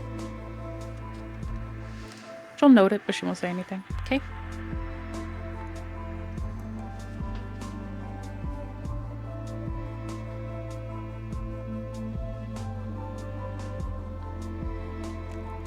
The next thing that happens, if there are no questions, comments, concerns, or any roleplay, Mir's the last to exit, and he puts his hand on the ice and snow and earth, and he molds it closed. And you hear this great rumbling inside. And then he turns as if he's done nothing. As if it was simply a flick and swish.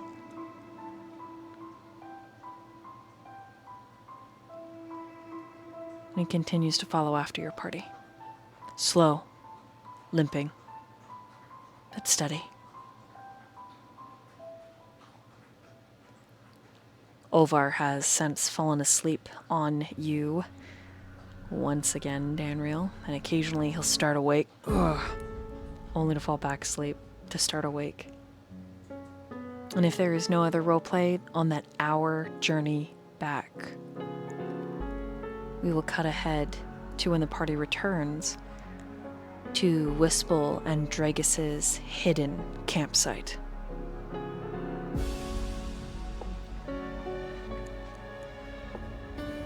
Dragus, upon seeing Mir, has an intense reaction. In fact, there is one moment you see Dragus smiling, the next he vanishes into thin air, and when he reappears, he is squeezing Mir around the throat.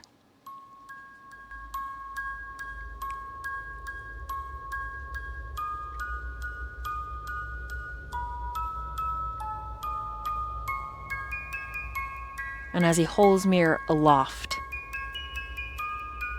in undercommon to the rest of the party, he says, "Why?" I don't speak undercommon.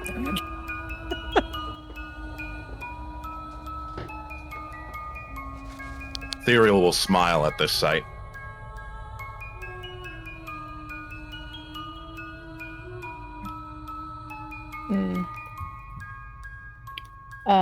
I'm not gonna pull Dragus away. I'm simply gonna put my arm on his forearm.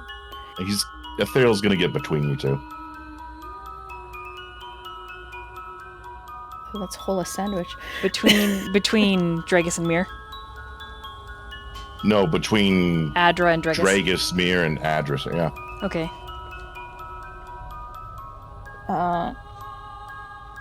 As I'm like, have my hand on Dragus's arm. Because he helped us get out. He shakes Mir a little bit. He helped you, not us. He Okay, helped himself. me. You He hear helped us before. another voice that says, "Wait."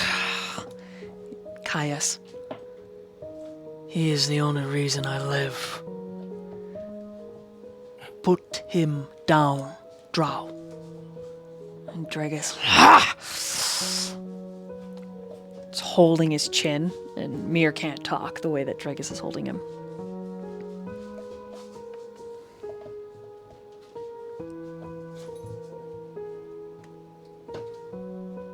What does the rest of the party do?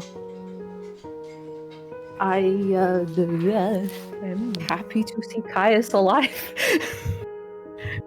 and the only note I could add is that didn't add it in description, but Adra has different colored patches of skin now. And as Caius is next to us, it looks a lot like Caius's skin tone, not hers. And vice versa on Caius. And Caius clears his throat. It is true.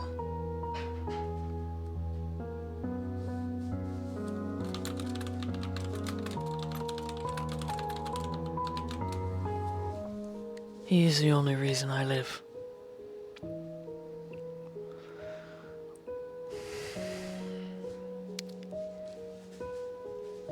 Dragus, in common. I should kill you. Because of the evil you bear in your heart.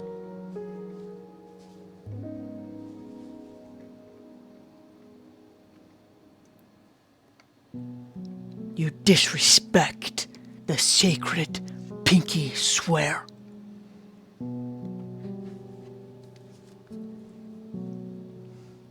I should kill you.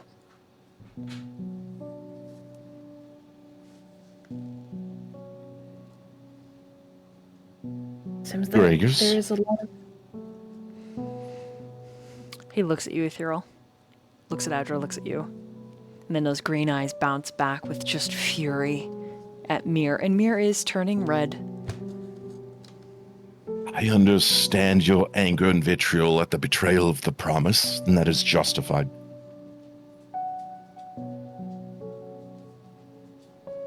But please let him down, as much as it pains me to see this.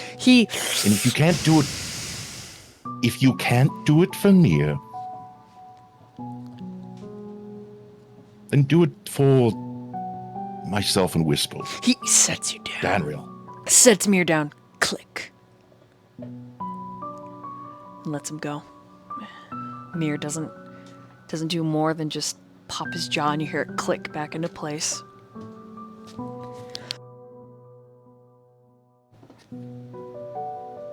I should kill you. And Mir says, Correct, you should. I should not be alive now, but I am.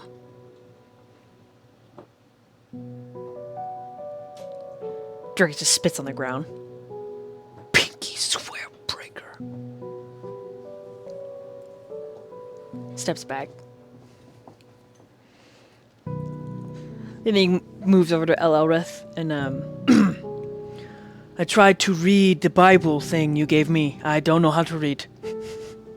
but he hands you the book. But I made notes.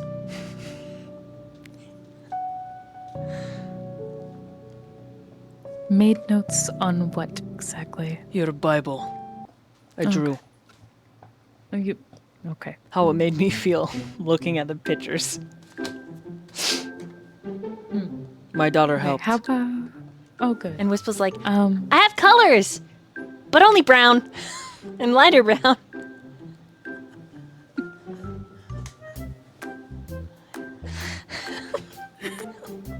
Yeah, your holy text has been colored. Oh, good.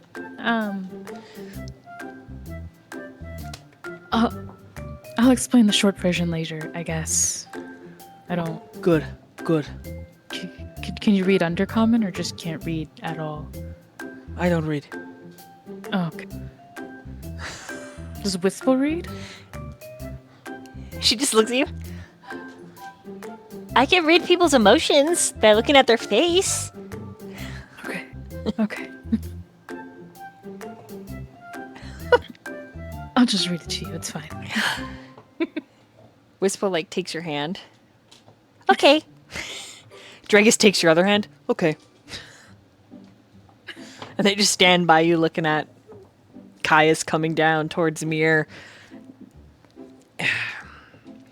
Caius will look at Adra, nod, kind of like, hey, torture buddy. And I seem alive. That's good. he gets to Mir, and then he bows very deeply.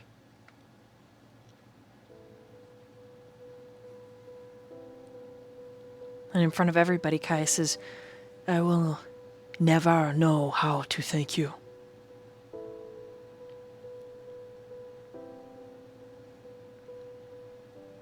I am indebted to you. and Mir kind of looks uncomfortable and doesn't say anything, doesn't shift, or there's just a slight grimace, like he's uncomfortable with this. But there is anybody that has an insight of at least a 12, he could use this. You can see the evil of, he's like, I could manipulate this, but I'm gonna not say anything right now. Like, you can see it. You can see it.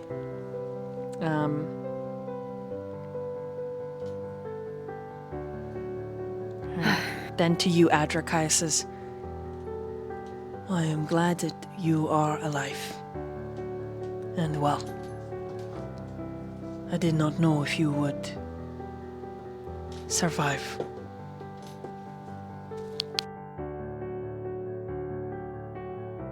As things are now, I'm debating if I should share in your joy. Kais just raises one brow. My joy? Would At you having your life? It's okay, don't worry about it. I'm also happy to see you alive. Dead would be easier. But we don't get easy. Yeah, I certainly don't.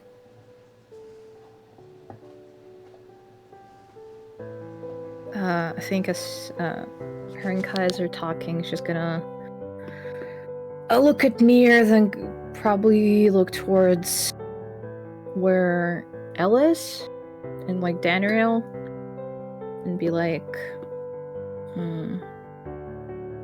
I think I really should go and try and help. And she looks at Mir. Please try not to start a fight. I will While I'm end away. any that come my way. Otherwise, I will not start a thing. Well, I'll take your word for it. And just gonna start walking. Okay. When she moves away, he moves away, deeper into the caves. There's a low whistle from the fire. Terror is kind of like politely clapping, like, oh, you fucking did it. Wow, most impressive. And seated across from her is Nemoral. Yay! And he looks... Short King! He looks so awkward when you guys look over. He's like...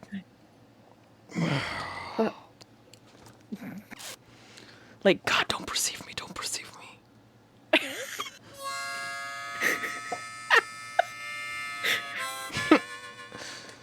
No bars in between, huh? He's just sitting there awkwardly. Tara kind of pokes him with her toe, and he's like, trying to shrink. But yeah, now we're going to give everybody a round robin so you can do what you'd like to do. And we're going to start with Caldrin. It's just quietly observing everything in the room, just to kind of imagine him leaning against a wall, you know, like watching from the side.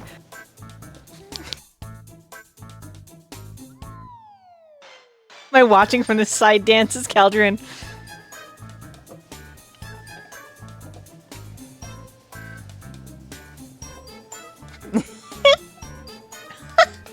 It's okay, Sly. I'll stop. You're as bad as me when people are trying to think, and I'm just like, I am, yeah. I'm sorry. I can't help it. he's just taking everything in, watching, and in a sense, it's like he's trying to pick out pieces of information and observe the emotions and tensions between people. We'll call it knowledge gathering. Okay, He's being the Penelope of Bridgerton. Ah, roll an insight.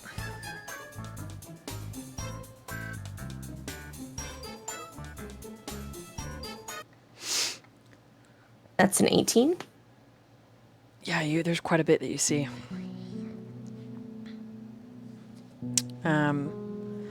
Nemoral's obviously uncomfortable being seen with all of you or owing you anything. Terror is absolutely amused. Both her and Nemoral seem to have a past. They seem to know each other.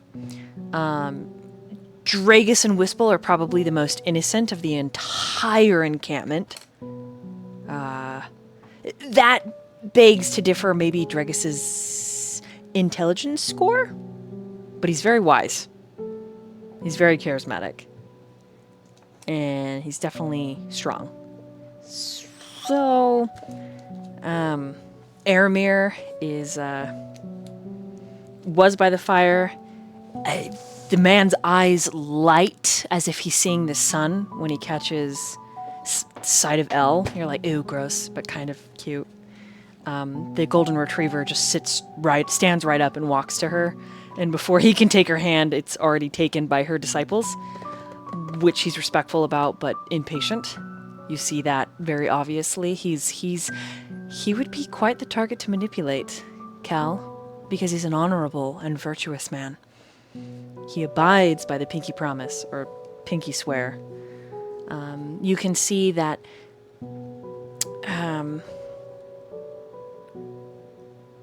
there is a hint of another NPC. But before you get a really good look, they're turning around a stalagmite and leaving. to the far eastern end.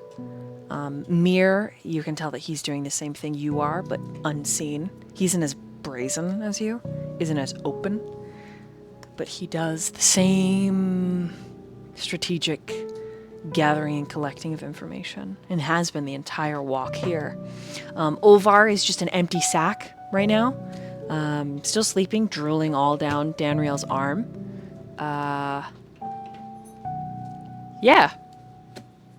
Am I missing anybody? Caius is definitely different. Glyph is staring at you like he's easy. No, I don't know if he's easy for you to read, but there's a lot on Glyph's face, and he's not done a lot of talking because he's been very, very uncomfortable in Mir's presence. But the minute Mir like boop boop boop boop boop, he's more active, right? He's not doing the mousy thing where he just fades into the background, which he's very good at. He's very stealthy like that. It's very easy to overlook him. And he's coming out of hiding at this point, and you know the moment he's going to approach you because your gaze collides with his, and he gets this little smile and blush, and it's cute. But God, he is everything against your mission. And he just slowly shuffles up by next to you, and when he settles in, you know exactly what he's going to ask you. What are you thinking?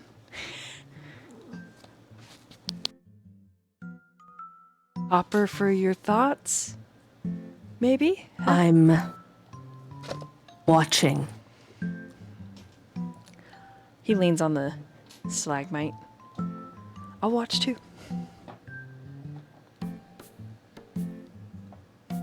And what is it you're going to watch for? It looks like a camp. Maybe the healers are gonna need some help. Laundry, maybe. Maybe people could use a bath and some soap. Everyone's tired, definitely. I'm not sure what I'm gonna watch for. I can't really tell. It just looks like people. He grins at you. Yeah?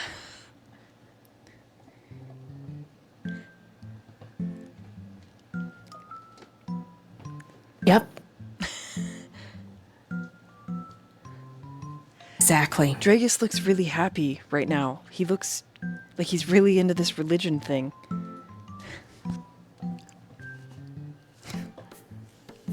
I don't know that he knows what he's getting into, though.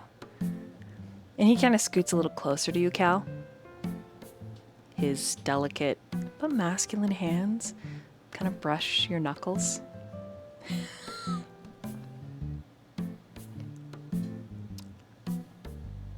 He doesn't move his hand away, but you can feel him stiffen because there are people who haven't seen Cal with his walls down like he sometimes lets Glyph see, and he is like, this is a weakness that can be manipulated, especially by some of the people in this room. What's your passive perception? 13. You see Mir. His eyes... Glyph doesn't see them, but his eyes drop down to where Glyph threads his little pinky, hooks it around yours, and then they go back up to your face, Cal. He gives you a little nod. And he's over by the river, drawing up the water to, like, wash.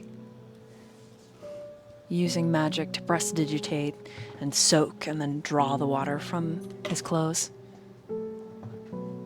Yeah. And Glyph is, bless his heart, he's, Are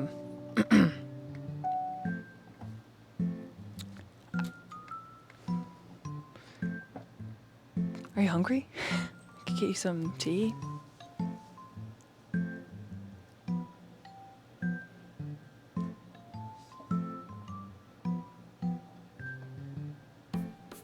Sure. Okay.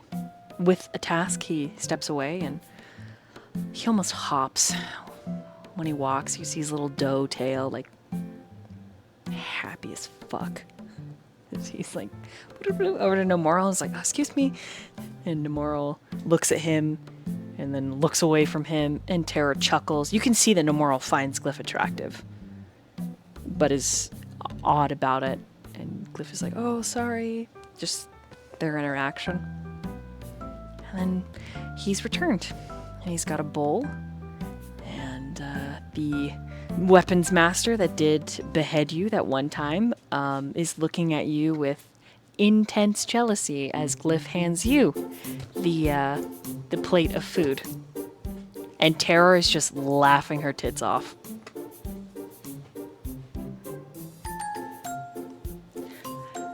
Holding it out, little tail. I got extra mushrooms in there just in case you might. Cal sees that Nemoral is jealous, right? Oh yeah, he's like grumpy about it. Arms folded, like. I mean, it's subtle, but it's enough that Cal sees it. And Glyph is just holding out the food to him, like waiting for me to take it. Yeah, there's no awareness beyond you. Yep. He will lean forward off the stalagmite, lean into Glyph's ear, and stare directly at Nemoral behind him and say, Why don't you feed me, little dove? Okay. With a fork? I only have a spoon. With your fingers. He's holding the spoon out to you. He opens his mouth and just waits to be fed. Okay? He feeds you one spoonful, and Nemoral like shakes his head and turns away so he can't look at you. And Tara's just mocking him, but in fun, in a spirited kind of way. Is that oh, sorry, spilling down your chin. Hold on, let me. Here's another piece. He catches your arm as you go to feed him another bite. He says, You have a little bit on your chin. Yeah. And Caldrian swipes at his tongue. Oh. Oh.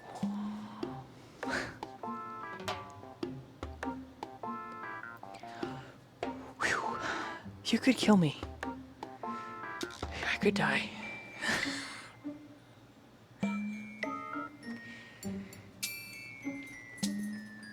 And he just leans back. He'll take the spoon from him and he'll give Glyph a bite as well. He swallows it slowly. So, did you meet anyone while I was gone? What? No.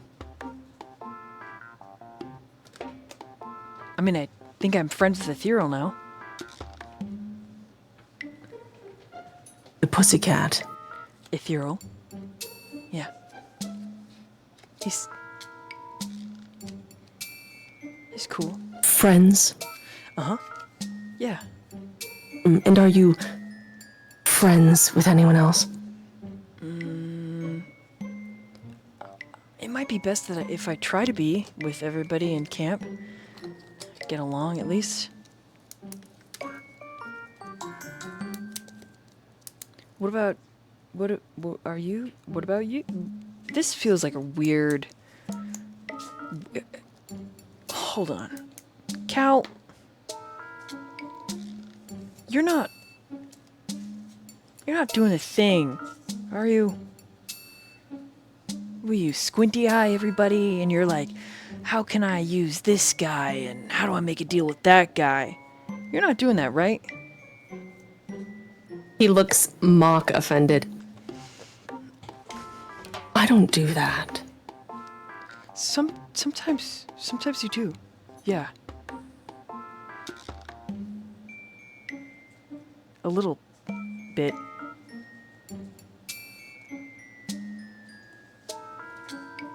I was simply observing. That's all.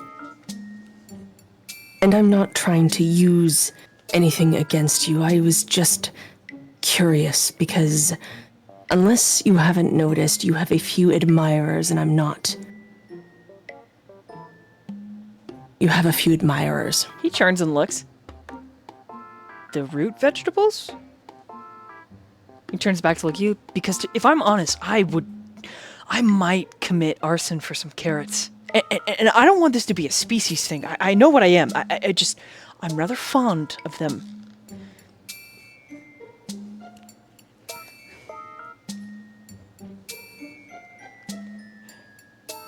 I'm just saying. Watch your back. That's really hard to do. I can't turn my head to look. Then I will watch it for you. Oh. You can hear the tail wagging. I think I would And like that. stop that. Stop what?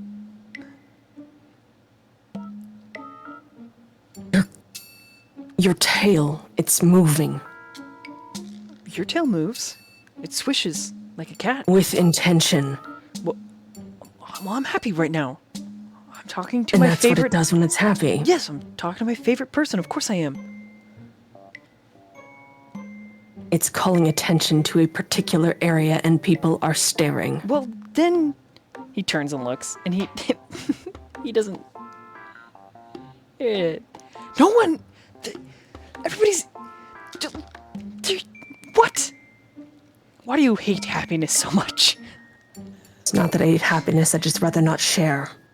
Okay, well then, and he backs up so that his tail's against the stalagmite, and he's like next to you. I'll just stand this way. And his whole body wiggles a little with his happy tail.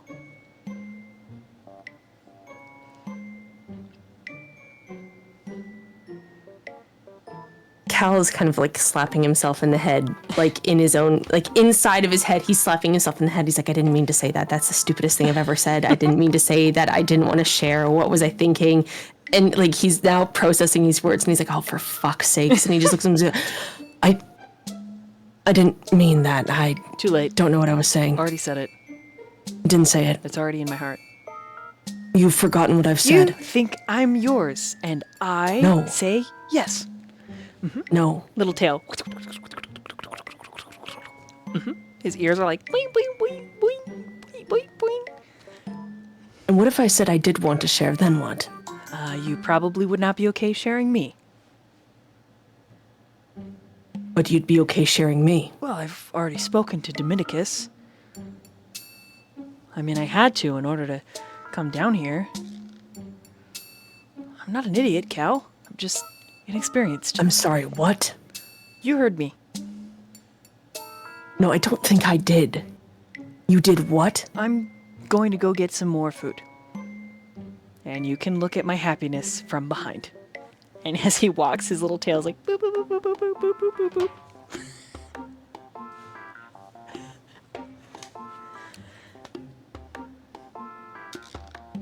We're just gonna leave Cal having this moment with that expression.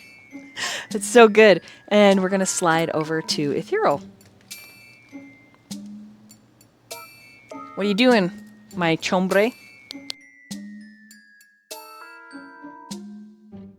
Who's around me right now? Like, am I still in like the area where Adra and Up to you. You Dragus could have. and Mir had their confrontation? Your imagination is your limit at this point.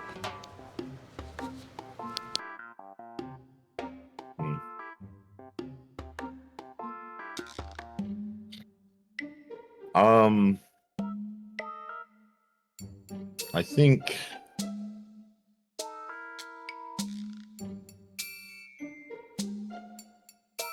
he's gonna walk past Adra and not even looking at her or acknowledging her, and I'm already away. kind of zero in. Already away? Wonderful, beautiful, fantastic. If that is the case, he's gonna move towards El Elbrith, who Okay, is then that's holding where I am. hands. who was holding hands with Wistful and Elroth. I mean, Dragus. Oops. Sorry. And I'll just give her like a stern look. Do you need help fixing the orc, or do you want me to take these two hand in hand and read them your religion? Wistfuls get huge eyes. You know how to read? That's so cool. Would you like to read, Wistful? Dragus looks just like her, but 6.5 feet and like 300 pounds of muscle. You know how to read? You're so cool, Ethereal. Maybe you Talk to- can teach them how to read while you take them. If you can read to the art that they put into this Bible. I should just hand them off to you and hand you the Bible. Wonderful. And he's gonna motion to like maybe bench or something where all three of them can sit. And we have to accommodate Dragus because he's fucking huge. Dragus sits behind you, and his daughter is in your lap, and you're like in his lap.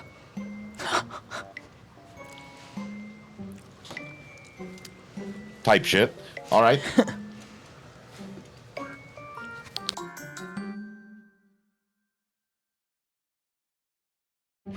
As you begin to And he read, would be okay.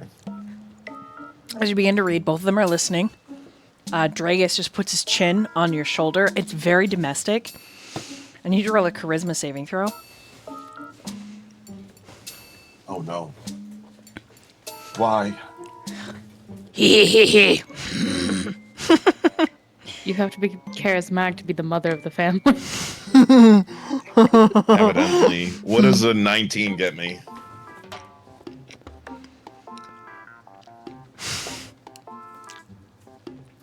Fucking sweet. You took the winds right out of my sails.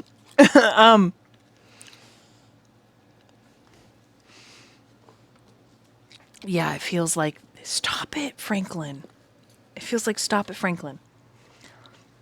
It feels like it could be a family. There's something just so innocent and gentle about Dragus. It reminds you of one of two clients you used to have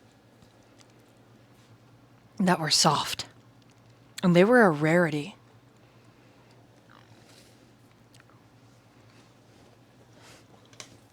Dragus asks appropriate questions. What is this word? What does that mean? And a lot of this Bible, it's not written in a way that doesn't make sense. It's written in a way that's simple. It denotes the highest priority acts of kindness and acceptance. And Wistful says, That's a given. If you're not kind, people will kill you. That's just how it is.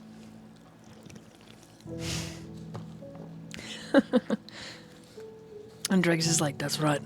That is how it is. You're very good at reading, Ethereal. And you're very soft. and then he smells your ear. Like, how close does he get to my ear? I'm just curious. I just need the detail. Dude, I just his need the... nose is like right in the fur.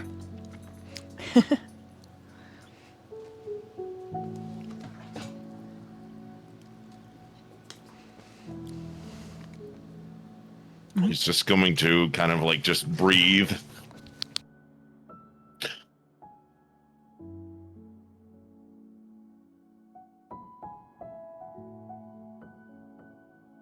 I think soft is the wrong word, but I'll allow you to use it.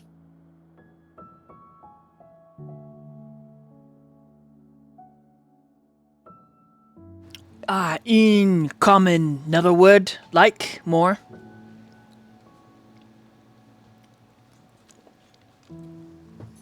It's fine. Soft is fine. It's like wool. It's like comfy blankets. Nice bed sheets.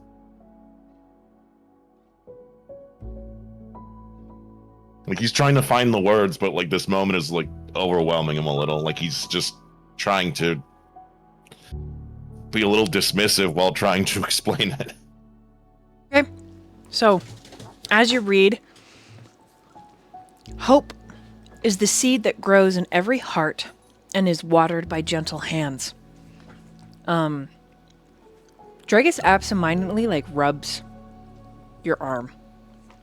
And he's also touching Whisple in a similar manner. You don't think it's anything more than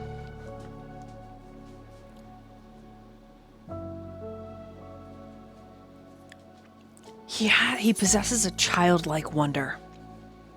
And in this moment, you are the wonder, able to provide explanations to these tenets of Selûne, things that he knows instinctually but has never been able to put words to. For example, when you read, let your hands be quick to help and slow to harm.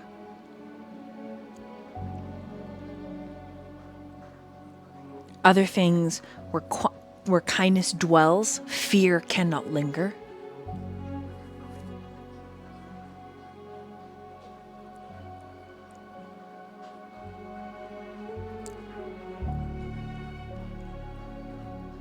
Thank you for reading these, Ethereal. And when it's clear that after several passages that Wisple's done, and Dragus is his brain's a little done as well, he lifts you with ease and sets you politely beside him on the bench, and then he gets up because he takes most of the space.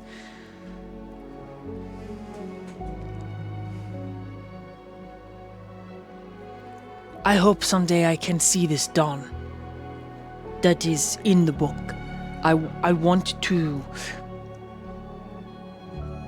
to leave this darkness. And he puts a hand on Wisple's head. I want her to see the light.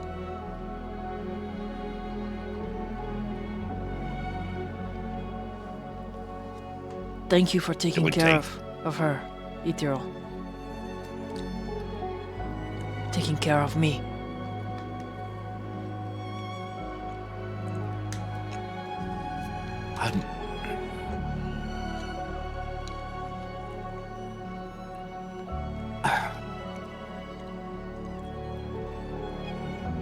I'm better taking care of myself than others, but I guess I'll keep trying in spite of it all.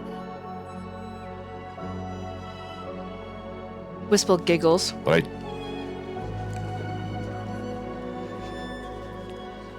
I too would like to see the light again. I am learning.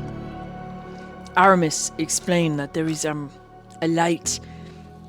There is more than the light in the sky. I do not know what the sky is. Not really. I have raided the surface. I have killed, but I have not sat and looked at the stars like Aramis said. But this daylight, this feeling, he explained, is inside as well. In your heart. And it is as important as a promise. It is an oath.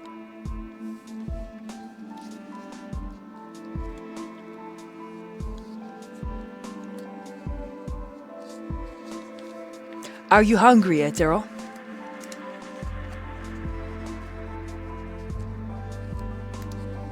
It would be a lie if I said no. Okay, he leaves Wisple with you, and he just exits the little home.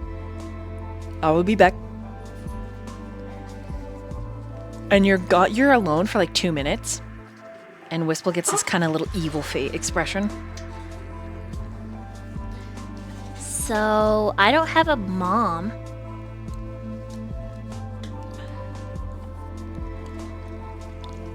What happened to your mother? Well, I'm just saying that there's an opening. An opening? Mm-hmm.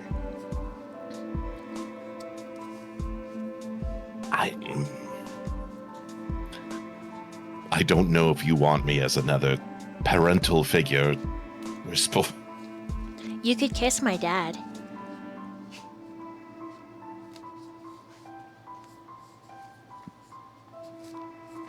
Yes, I could. If I you, could kiss your dad. if you're my mom.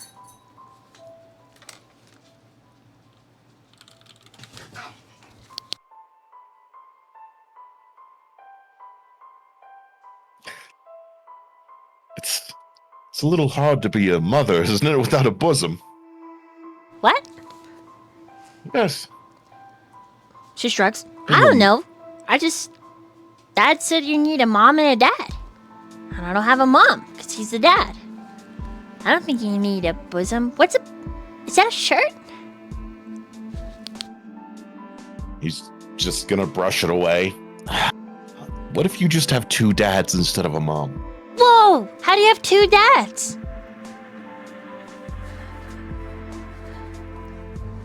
It's like one is the father, then one is, in a sense, the mother, but substituting as another father.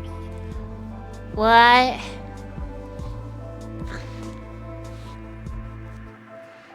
You're still kissing though. And she's Yes, there would. lost. Yes, kissing Lost would her. still Lost her. be involved. She's gone. Okay, so you're my other dad? Yes, that would. Well, I'm not actually your other dad, technically. Yes, not yet. But yes, in that hypothetical scenario, I would be the other dad kissing your dad. Dad loves his feet rubbed. They're always sore, because he broke his toes. Isn't it crooked and ugly?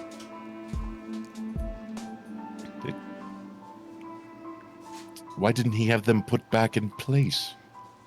They made him wear iron slippers. After they heated them over hot coals. So his feet always hurt. But I'm sure if you touched his feet, you could tell him he was pretty. And he would tell you that you're pretty. And then you would just be the other dad. I mean, I don't have to touch his feet to tell him he's pretty. He's already pretty. That's already a given. You should see him in lipstick.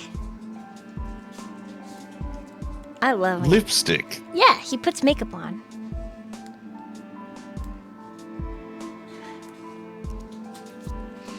You can assume it's like probably warrior makeup, like not actually makeup and stuff, but it's probably like a war paint. Yeah, thank you, war paint. Like it's a paint of sorts, but for her it's makeup.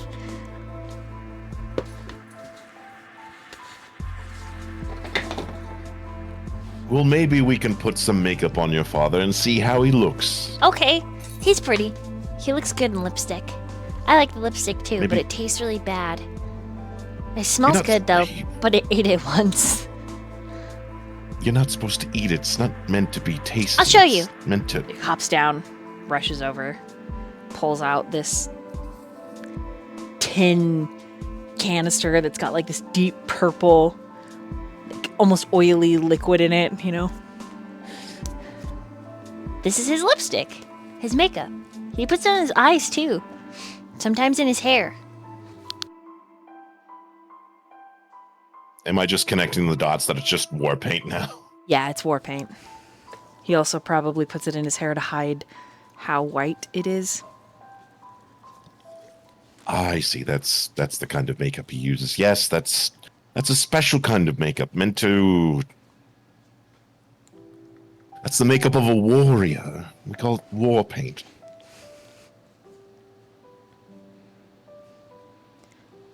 Okay. It's his lipstick. Dragus All right. pushes the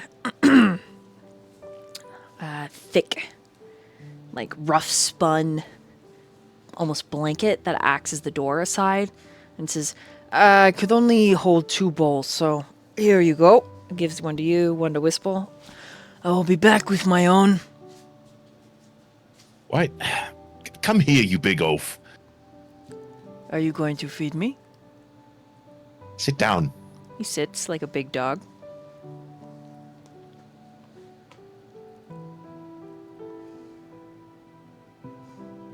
He's gonna, get a spoonful for him.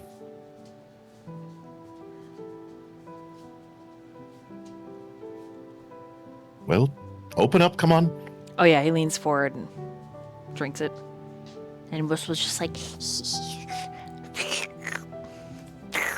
Drinking her own.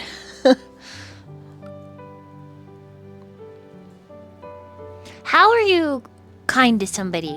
Like that you don't know, or somebody that you hate? If you hate somebody, how are you nice to them?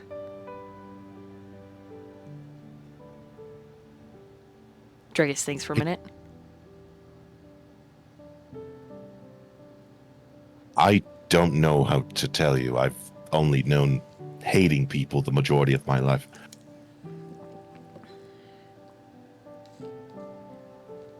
That is a good question. And then in undercommon, to Whistle, he says, It would depend. and his accent and that like stuttering is totally gone when he speaks his own language. If they are deserving of such hatred. If they are evil and there is no redemption, What does that mean? if they cannot say sorry, if they cannot be sorry, then they do not deserve your kindness. But even if you hate them, what you do to them reflects who you are, more than it reflects who they are. She's just squinting. Oh. Okay. So that guy you were trying to choke out?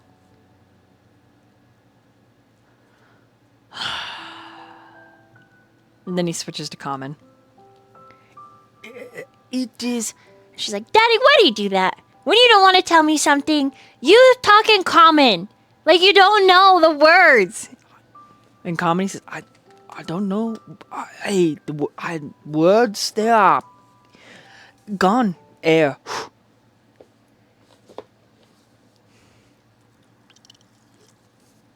I think when you're in the heat of the moment, if you will, sometimes when you see someone that has committed a egregious sin or error against you, you tend to get caught up in the moment and you act rashly. Are you going to say sorry to him then, Daddy?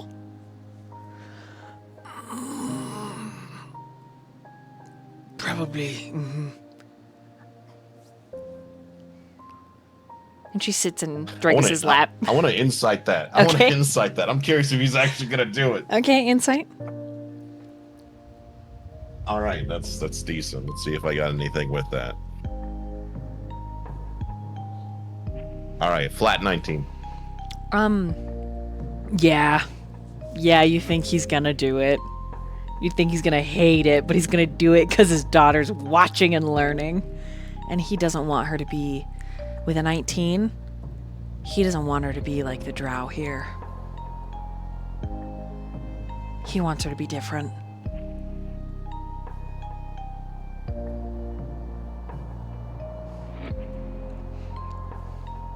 Takes a bigger man to say sorry than it is to hold on to it. Hmm. What about bigger girl? I think I'm a girl. Right, Daddy? Yes. What about a bigger girl? The same. It's the same thing. Oh. Doesn't matter what the gender is. It's being the bigger person in the end.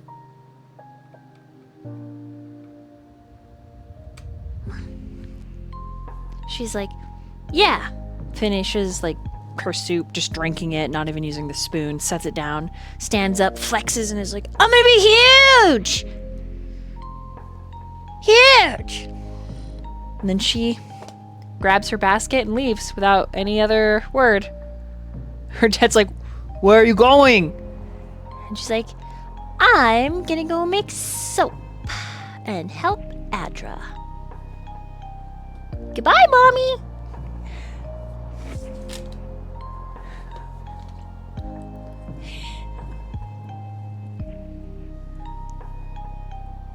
Dragus looks at the door for several heartbeats with this stunned expression.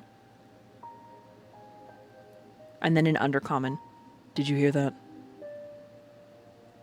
He's going to say in Undercommon as well. Yes, I did. He looks at you.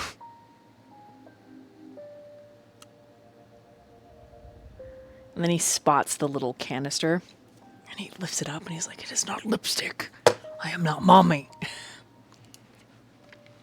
I tried to explain it was war paint, but she's convinced it's lipstick. He pauses for a minute. Yeah, why would I have lipstick? And you see there are other tins of different colors where he's putting the purple color. He closes it. What kind of like colors are around? One of the tins, there's a swatch of just bright crimson. There's another that's white. But he closes it pretty fast. Trundle's closed. He's going to reach for the white one Oh my god, you stop. after he closes it. Okay, so you open it back up and then you pull the white one out. Mm-hmm. Okay. And he's going to like, just be like, tell him to come closer. Just come here. Okay, there's an electrical feel that reverberates. And Dragus kneels in front of you. And you can tell He's that like gonna be- his eyes are big and dilated and like he doesn't know, you can tell that he doesn't know what's going on with this like electrical charge, but he's going with the flow.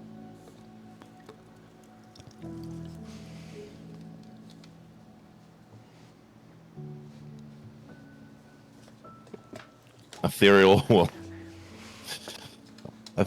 will begin to put the white lipstick on over his lips. Dragus? No, over Ethereal. Oh. Like Ethereal would do it to himself. Oh.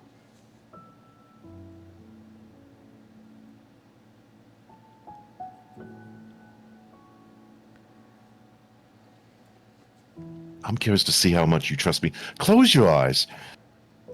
He closes his eyes.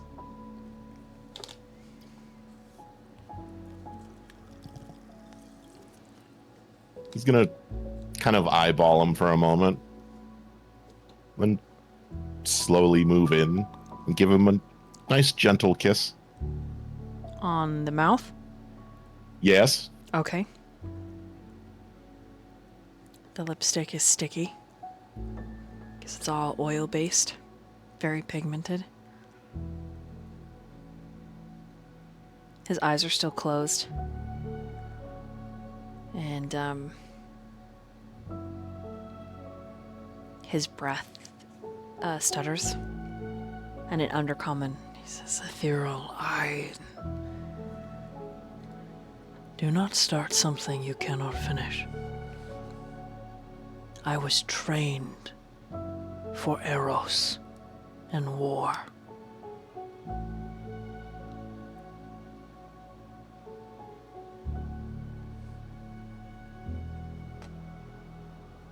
And I was trained to be an escort and fight, kill, maim, murder, and spy. Espionage, whatever you want to use as a descriptor.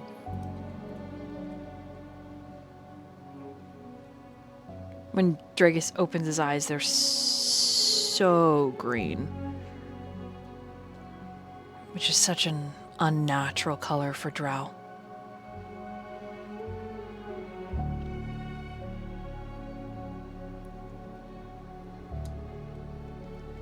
It is. I like to think that most drow have the most soulless eyes. Usually they have that cold, dark look to them. He's gonna put like a hand on his cheek and rub his thumb like right next to his eye.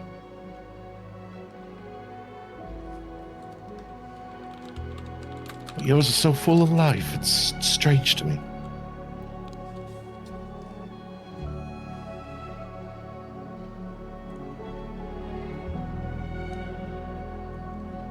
My sire had the Ladrin blood in him. He was taken as a pet by the matron mother. After I was born and trained, he was executed.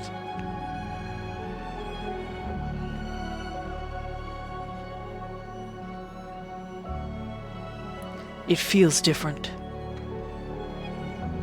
This is something I have done 1,000 times, and I do not understand why it feels different.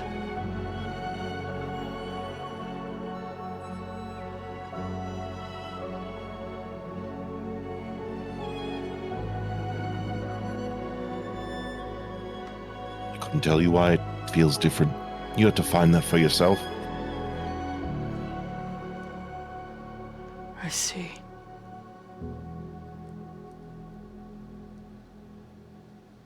Will you read to me more? He nods. Okay. And he sits by you. The energy is definitely shifted between the two of you.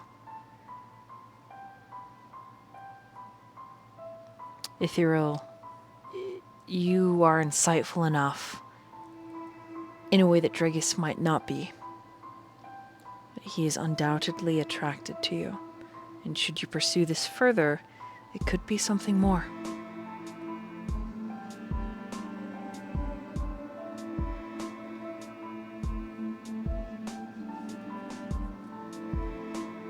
Anything else for Ethereal?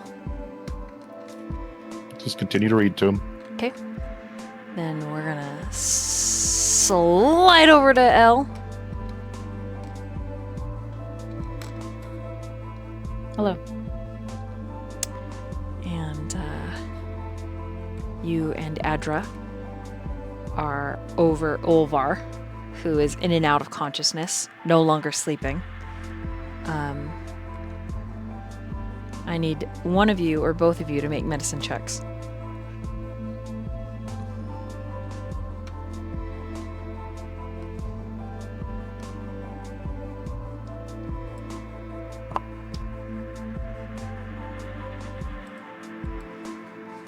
$19. 21. Okay. You manage to set his arms and legs, get them into splints, get them at a comfortable angle. You manage to pop the spine back into some semblance of normalcy and then wrap the ribs. Several of them are broken. Between the two of you, you're able to also make several tinctures that will take 8 hours to soak to get any of their medicinal effects. Now, this tincture will be for pain when he wakes. The whole time, Adra, there's this feeling of your magic wanting to push forward, to produce. but whether you try it or not is up to you. I tried. Okay, charisma saving throw. I'm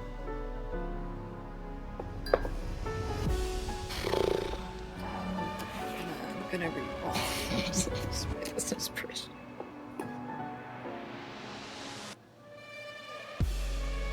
Ugh.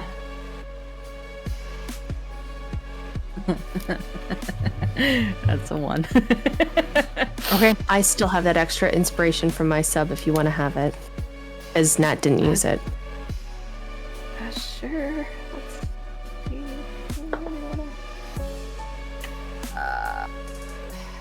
The 12. 12? It sparks. At once, you can feel the magic in your fingers, ready for that reaction where it expulses itself. Nothing. She curses under her, just fuck, and I feel like squeezes her fist very hard until like actually some blood is seeping. Shit.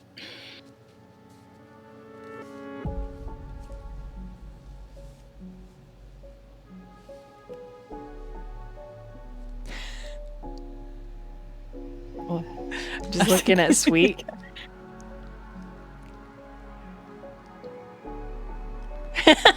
Sweet looks at us. But I think during the entire time, like, it's like she does no magic comes out. She once again has this like very like apologetic look, like she cannot do anything, and trying to kind of pet and just comfort him. Hey, welcome back, Elle. I found a spider. I'm so sorry. It was creepy looking. No, you're good. You're good. I just saw you over there, and like it was good. Adra is comforting Ulvar. He's muttering, but it's like not. It's not making a whole lot of sense. And Aramir isn't far, but he doesn't want to disturb. So El, he's a few feet in reserve. And the moment the two of you look done with your machinations, he's there offering bread, which you have no idea where he's got it, cheese, which you have no idea where he's got that, and mushroom soup for the both of you.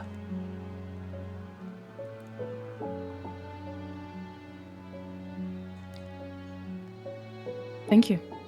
Ladies.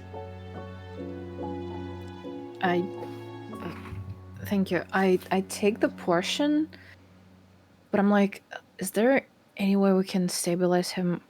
Because I think he needs more. Because I want to try and feed him, but I understand he's like in and out.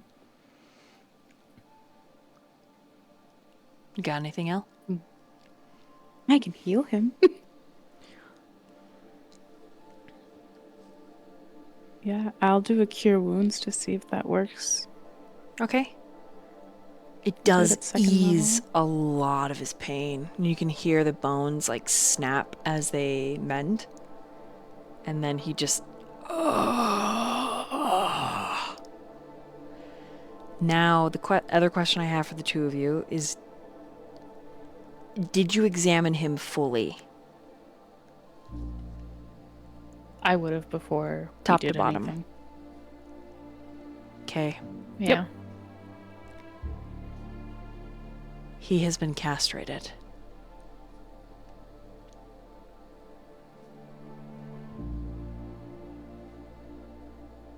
In a very cruel way.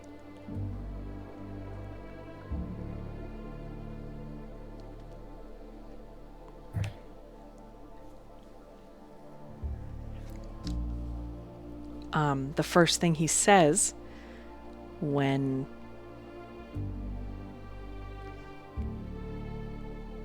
your healing magic heals him is So on a scale of 1 to 9, how bad is it? Pretty ugly, huh? you can see where his piercing has been torn, effectively splitting him in half.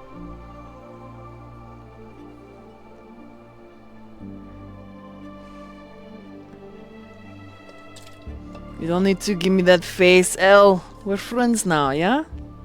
Just barely met, but we're best friends. Oh.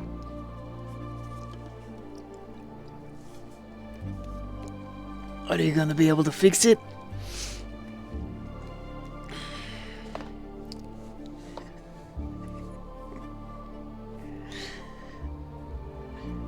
Or am I gonna have to start praying? You might need to start praying. Fuck.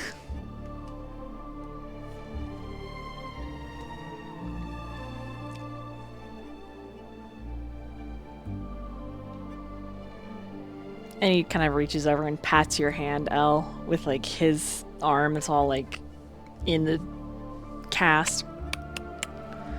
Well, you tried. Well, just don't outmeet anybody. Hmm? And then he looks over to Edra. Shit.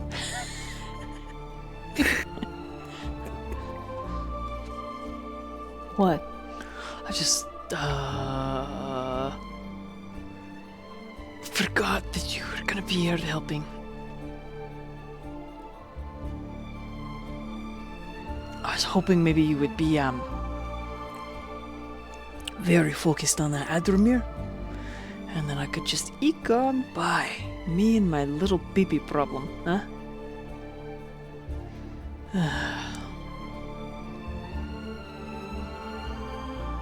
Well, right now and for a while, you have been my first priority. His eyes open and he looks at you, the orange glowing softly. And then he blinks and just drops his head. I kind of help him, I guess, like lay on my lap as I like kind of scoot him over. Come on, let's get some food in you. Okay. And he kind of nuzzles so that his head is like right in between your boobies. Gonna turn it. I mean, he can like sit in the nook of it because I need to. That's fine. He does it. He's like, yes. As long as it's enough that he can lean over and get a little nibble, he's happy. And then to Elle, he's like, so. In between bites. Tell me about yourself. Where are you from? Genikis? Gremor? Further south, Marlodia? What are you? The shadow fell. The Shadowfell. Well, that explains it. You are Shadowkai? Yes. Oh, that's why you're so calm. Sure. Oh, you're not calm. On the inside, you scream. No, I've seen that. I went to war with the Shadowkai. On the inside, lots of screaming. On the outside, nothing. He only Correct. screamed when we did drugs. Ah, I miss those days.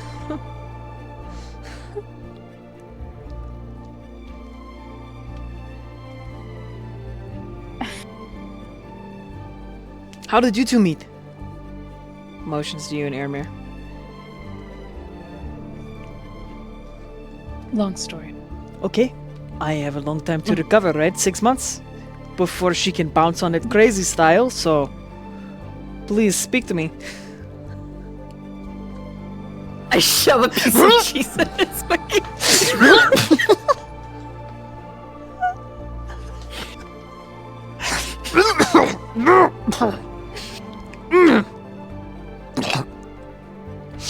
To help his child. Like, yeah, chew! Carefully, please. Oh, chewing. Chewing. Whew.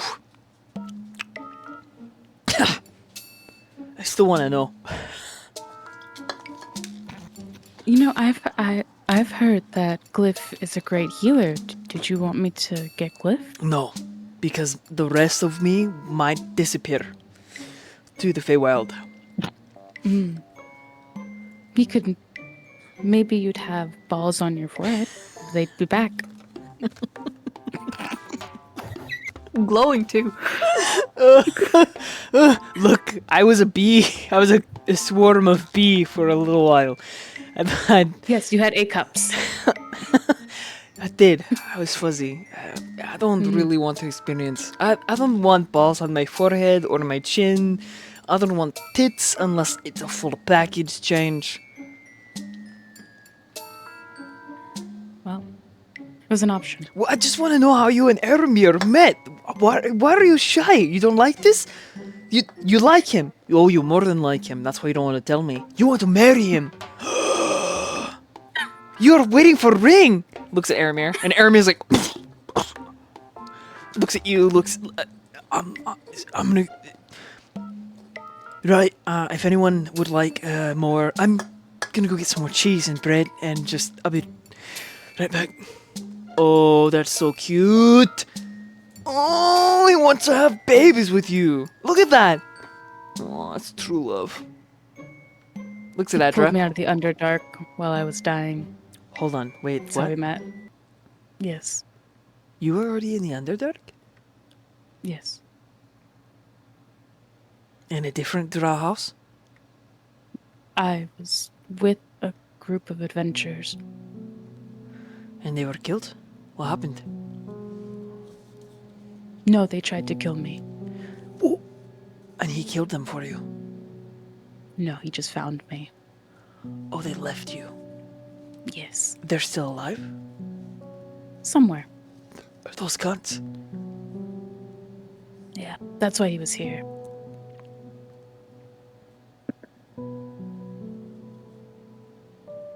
So he saved you, got you out, and then he was captured?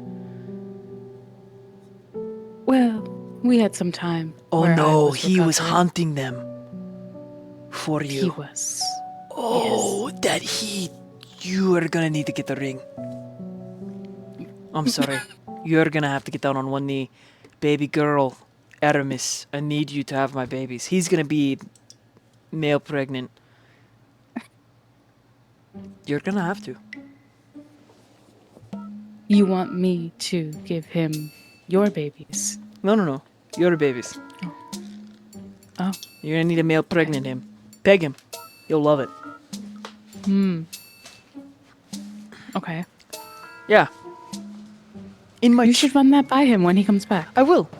I'm telling you this because in my tribe, some males that get pregnant, it's a whole ritual.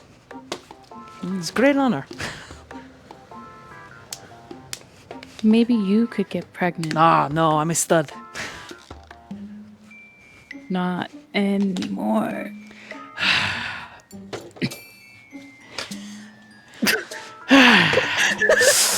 She gave me like a look. Hell. You know, that's true. Yes. Yes, Elle. That's right. Yes. Thank you. So now you can be pregnant by Atra. Thinks about it for a minute. Looks at her. Chews on the side of her boobie for a minute. No, Get out! I can't stop it. He like flick his nose. it's like, I can. I can inseminate. What am I saying? Eat just shows more food. But at least you can still beg me. I mean, not right now. I'm very sore in that area. It's. Whew. Yeah. Maybe not right now. Elle, I love your love story. I can't wait to watch it unfold. As long as we don't die. Yeah. Yeah, so what I'll have to ask, I'm gonna ask him if he found them. If not, that's a worthy class. Maybe we'll run into them, maybe we'll kill them, maybe they're lost, maybe they already died. Hold on, why did they try to kill you? Did you do something? Are you a bad guy? No. No. Okay. No, they just wanted money.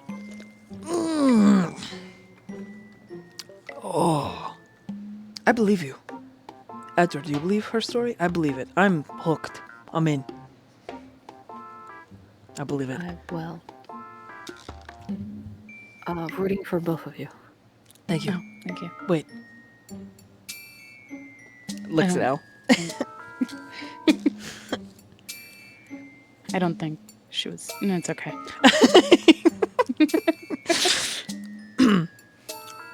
So, in that cave, Mm-hmm. did you notice that one of the statues looked like Aramis?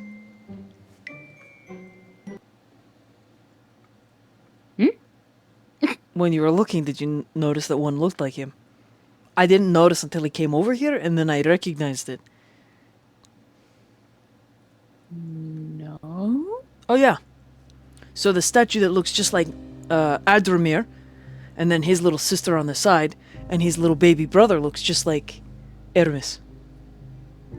But Aramis is a tiefling, not a... It's kind of fun, huh? Mm-hmm. Their facial features so similar.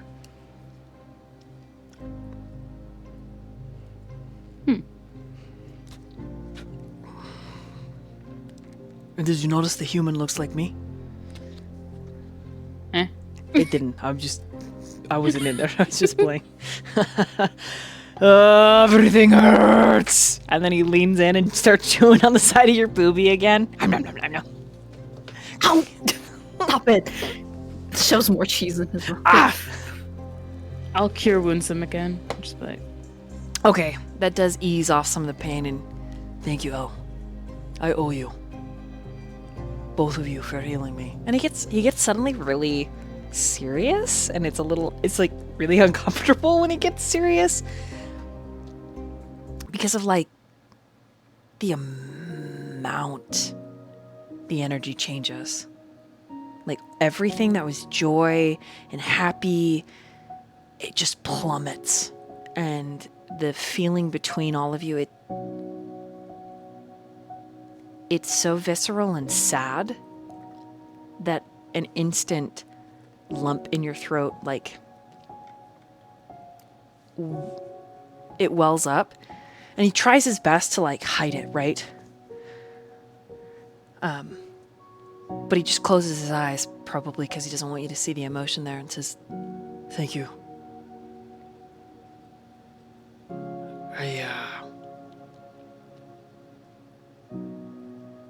It wasn't a good time.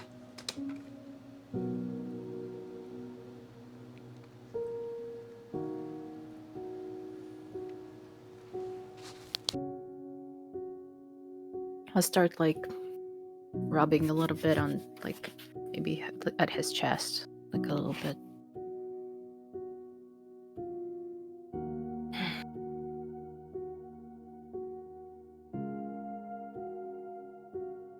I think she doesn't say anything. She kind of her head goes back into that room for now, and she's trying to comfort him.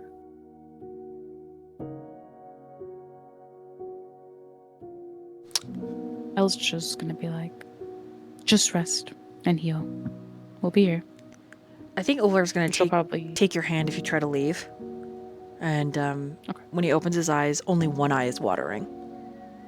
The other one, you're not sure why it's not watering. But he says, He's broken. The man who came down here for you. He's broken, and he's not gonna want you to see it.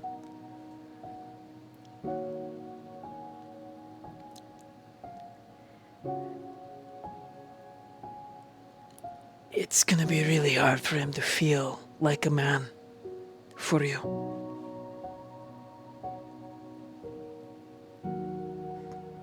But just love him anyways. I plan to. And maybe we can have parties where we swap partners, huh? Do you want him to get you pregnant too? He's very handsome. Okay. But I would prefer facing him so I could hold the horns as I bounce. Reasonable. On a crazy style. Yes, of course. Yeah, I mean, Edward does crazy style. I do ass slapping style. A lot of clapping.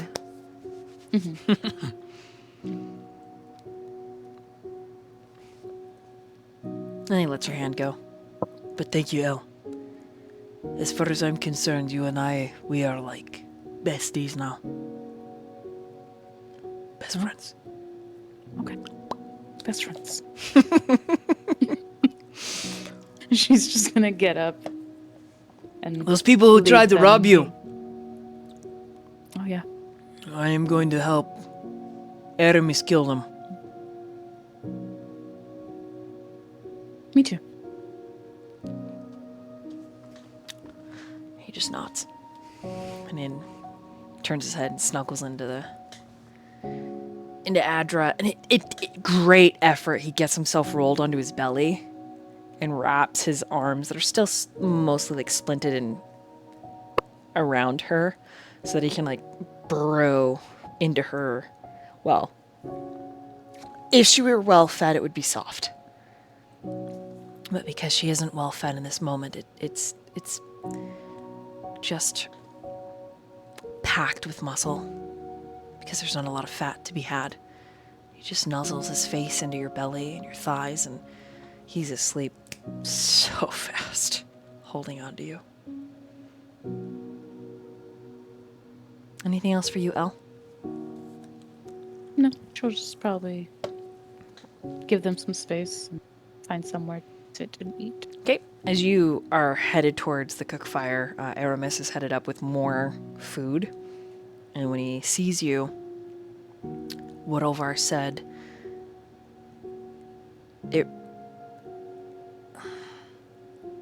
it's a shadow in his eyes. It's the way Aramis sees you, but he also can't hold your gaze for very long.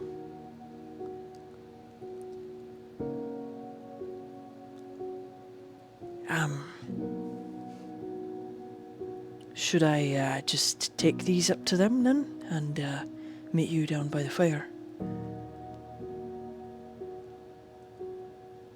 I'll help you. And the two of you deliver half a loaf of bread and another, like 3 slices of cheese, another bowl.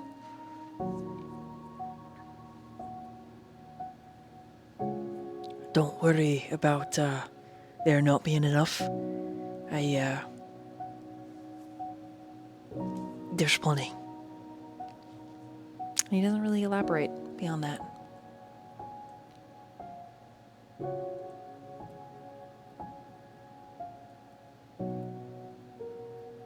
She's just gonna take his hand as they walk. Okay. He, you see him steel himself to hold your hand back. And you can feel the paladin, right? Like he's putting the armor on. His spine straightens. And there's a distinct difference, Elle. The paladin and the man. You feel the man become a ghost. And it's the paladin that's holding you.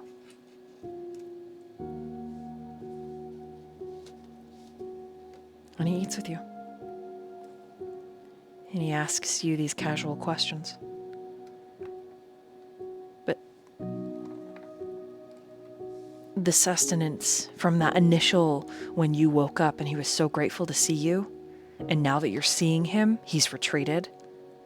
He's retreated into the shell of his armor. This conversation, it doesn't have the same substance, the same feel.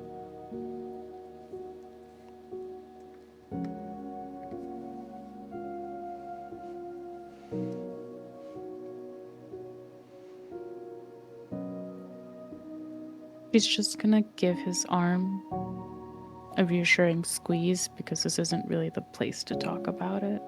Right. To public. He gives you a wan, kind of a wan smile. And then she'll just eat. 'Kay. And have this pointless conversation with him. I think as they go, Mhm. I'd only add, like, as Ulver is, like, drifting away, she does the usual thing of, like, petting and comforting him. But as she's alone, there is, like, all expression and emotion is just, like, absolutely, like, as if it's been, like, sucked out of her. And she's, like, at least thinks no one can see her. She's just, like, there's a void in her expression, and potentially she might even look, like, paler than usual. What is Adra's passive perception? 17. Okay. You hear someone sit behind you.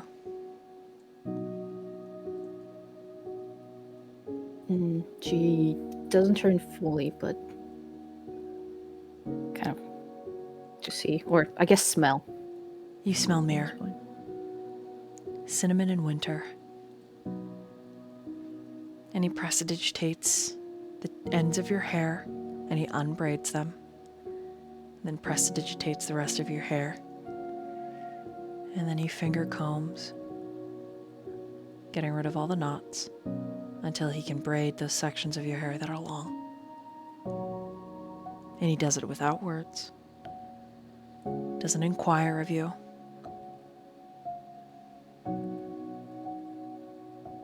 And he reaches around at Sleeping Ulver, who's snoring and very unceremoniously drooling, and prestidigitates him clean.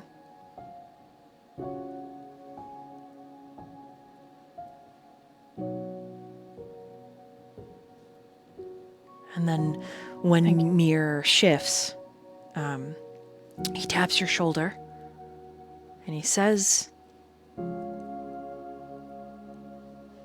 nothing, but he motions to this bedroll, and you have no idea where it's come from. It is not the type of bedroll that even Whisple had. It is like thick polar bear fur. Like, it is pillow sewn into sleeping bag with an extra blanket wrapped around it. And it's large enough for 2 people.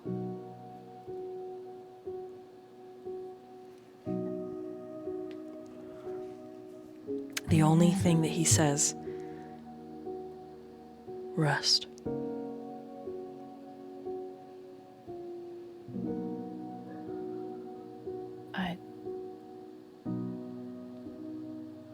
I want to make sure he sleeps well.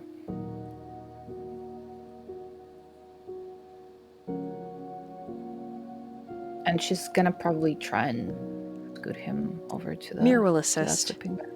Go ahead and roll an athletics with advantage. Oh, that was... 20. Okay, yeah, you guys move Ulvar. He doesn't wake at all. But when he's bereft of you, he does feel. Yeah, I kind of get into, like, a position for him to, if he needs to, like, be on, like, rest his head on my lap. Mir then manhandles you a little bit, so that you're laying, and Ulvar is face to face with you. Rest.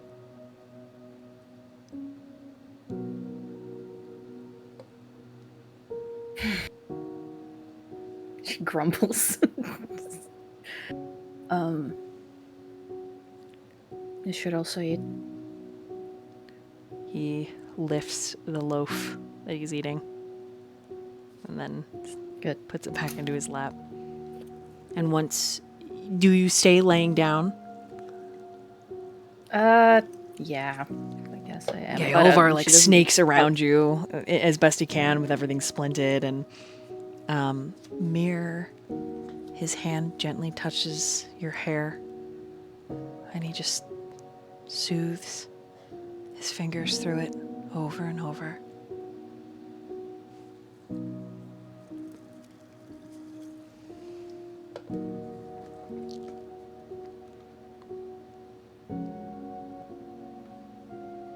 When there's time,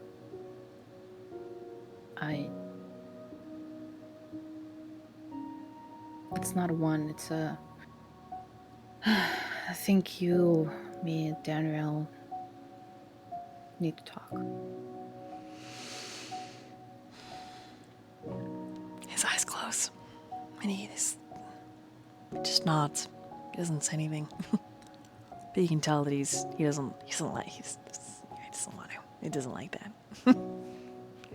Across the camp, Caldrian, you can see that Mir is stroking Adra's hair. As Adra and Ulvar are put into a sleeping bag that you can tell is Mir's. And Mir, you know that he's giving this information to you. How he looked at Glyph, tit for tat. Because he said he would treat as he was treated. And so this, even unspoken, is a treaty offered and laid bare across the potential battlefield that is this camp. You are very aware of what Adra is to him. And he is very aware of what Glyph is to you. Two dark shadows. With their weakness.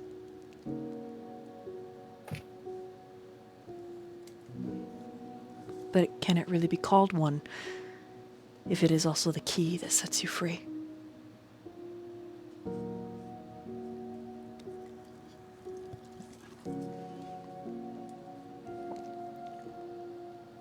Anything else for Adra? I guess she mostly lays there, potentially maybe like closing her eyes, but she doesn't sleep. Okay. She monitors over the entire time.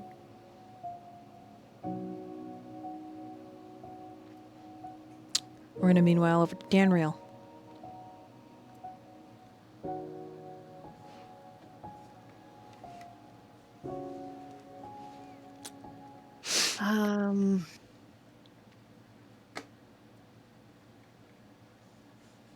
I think originally, she helps get Ulvar laid down, and then the two of them start working, and she would have moved away. And she probably sat down probably right up until this moment.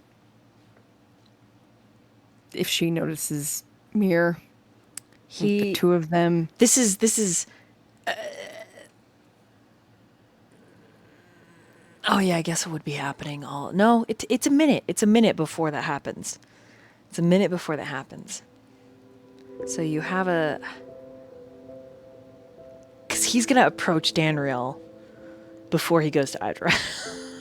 Oh, is he now? Yeah, because he likes to start shit. That bitch. Yeah. Sorry. I need Caldrian to roll a perception check because he's keeping track Well, I of was shit. gonna say she probably would have sat So when she notices them, a little further out. Yeah. okay, so when she notices them, explain, what she feels or whatever, and then we'll go backwards. Well, I was just gonna say when she notices them, she probably would have moved. So with the camp, it's she would be the furthest opposite of where they are set up. Okay. Because she's just, yeah. But if he's going to talk to her first, then that might change. I don't know. If you do have plans, please do. DM. Okay. Mir, when Mir initially steps back away from the party, you're who he immediately finds. Ah, Yeah. I see. He immediately almost corners you. But the way that he does it is he makes himself known, and then his body language is he's baiting you. Like he looks like he's getting ready to do something nefarious and villainous and evil. Bitch. Yeah, and when he ducks out of sight, Danriel, you bite, you follow him. I mean, yeah. If he's acting like that, then yes, she does. Yeah. She would. And he draws you far enough away that you, the two of you, almost side by side, like chase that narrow river that everybody bathed in, and you're like far downstream. Not so far that if you screamed or raged, no one from camp wouldn't hear you. It's true. Your voice could Pretty still loud by carry. rage. And as the two of you are kind of having this face off across the little narrow river, he says, "So,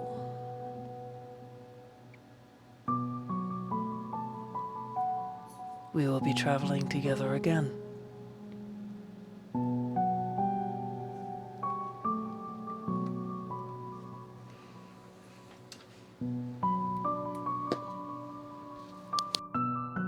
Not by choice.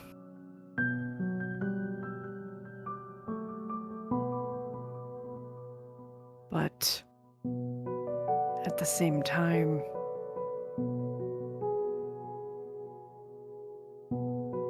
all I have is feeling. I am still filling in patches that have been lost. Why am I here, Mir? If anyone knows, it's you.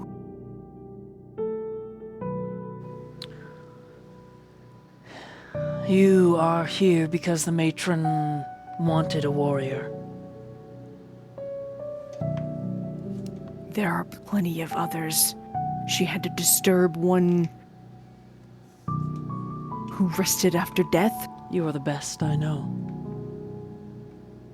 so she chose me because of you. Naturally. My opinion far supersedes the Drow's.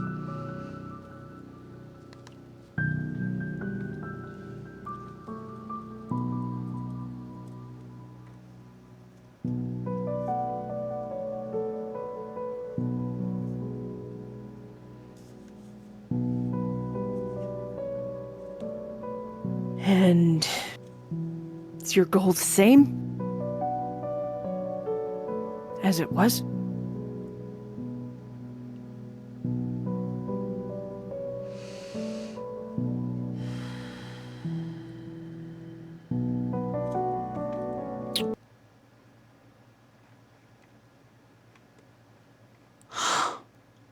Because if it is, that was unwise to bring back someone who stood on the opposite side. Impressive warrior or not. Perhaps I was hoping to convince an old friend.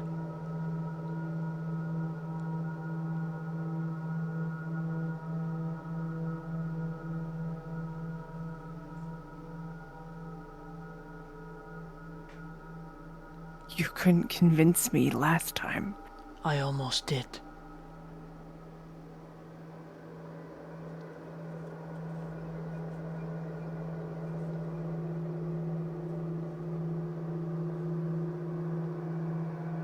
And you thought bringing me back would give you a chance at it again? I delivered your brother to you. Albeit you collected him from the Silken Gardens before I could get him to you, but he is returned now. He walks in your camp free.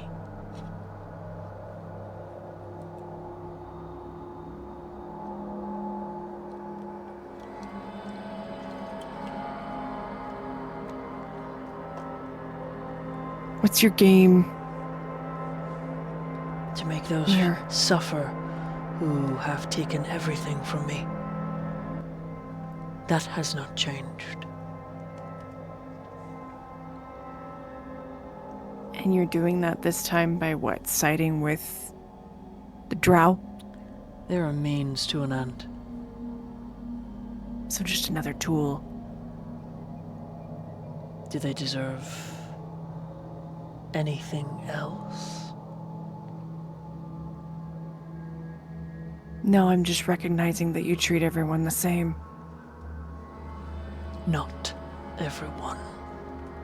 Oh no, it's true that, obviously you still treat Adra differently from everyone. Because she is But better than everyone else.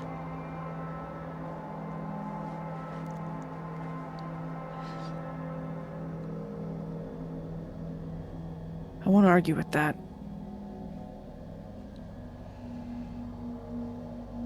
You know she doesn't remember anything from there. I don't care.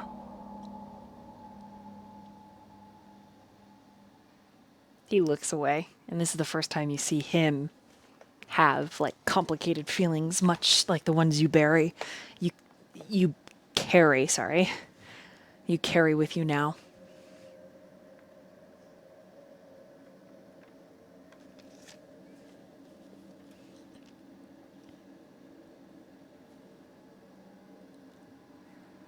Well, if you brought me back to this hellscape, then you I did not bring you back.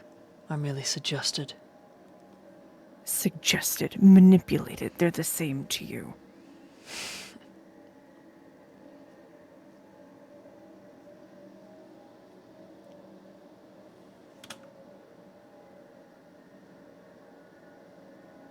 She looks like she's going to ask.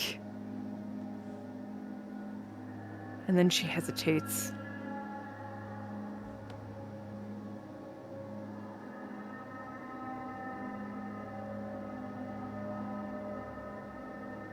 Without mincing words or meanings.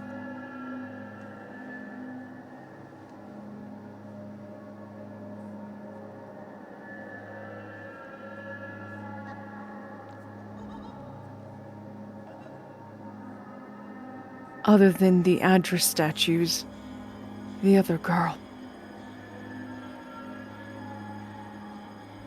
I see her. I don't. Like I said, there are still patches of memory that are not there. You see her. Do you feel unworthy to gaze upon her? Do your eyes beg to be torn from your very skull? Because they should.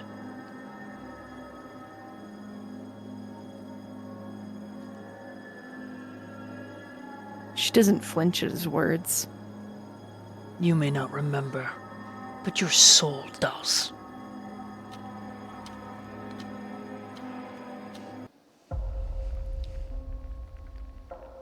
She died because of you.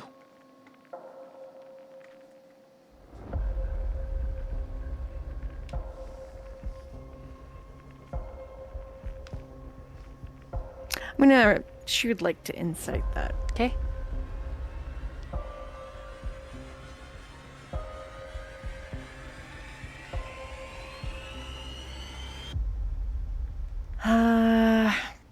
Damn, it's only a 12. He'll give you advantage. Okay. Then that's a 19. He starts to speak, painting the picture, and then you remember. It's a cold slap to the face. Men. Men from Canicus, staying in Daewin. You didn't know what they were, who they were. They were refugees. You had no way of knowing their intentions. Not really. But it was a messy time after the war. rogue drow ran amok. Everyone was afraid of the dark. And these people were bred to be desperate. War strips the land of its safety.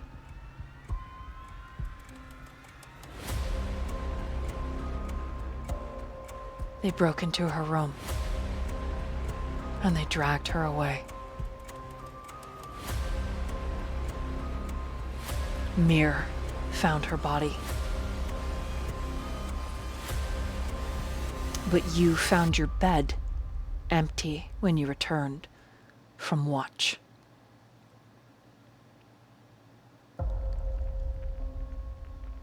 And he's inches from you, having crossed the stream. And do you remember now, Danriel? Can't blame me for that. I lost just as much that day. You asked me for her hand in marriage, and then you let her die! I was on watch. You let them into the city.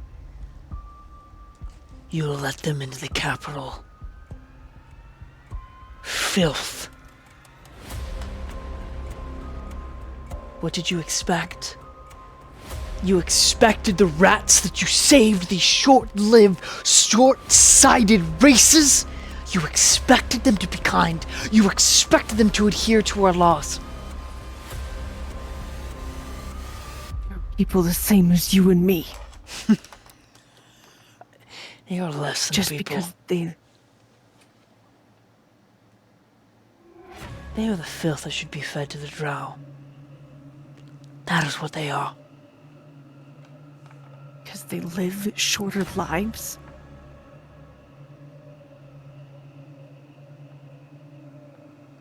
They bring violence and pain.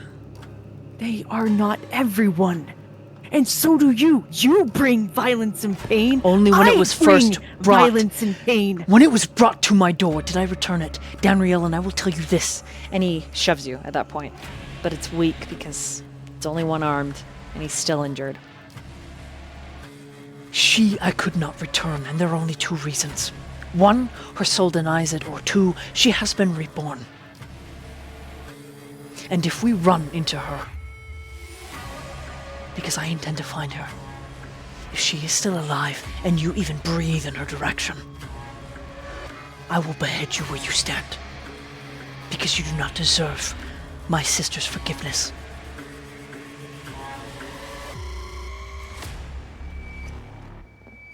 Not if I run you through first.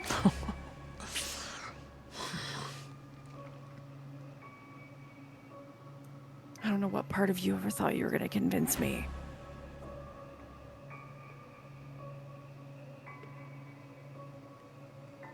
They're not all like that.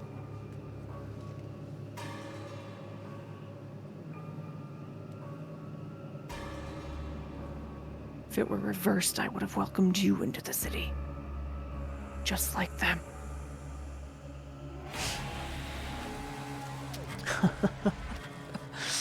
It was my city, Danriel. It was my city. You know what I mean. And Canicus should have been mine as well.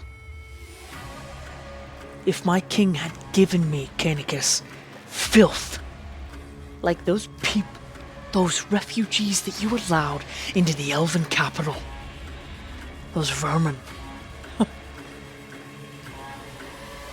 they wouldn't have been allowed to exist, to persist.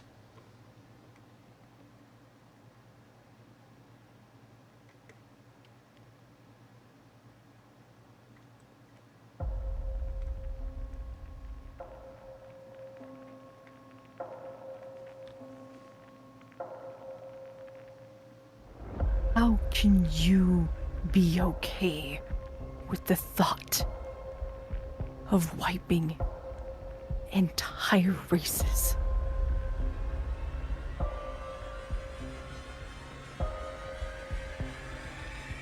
Because when the limb is rotten, you sever it from the body.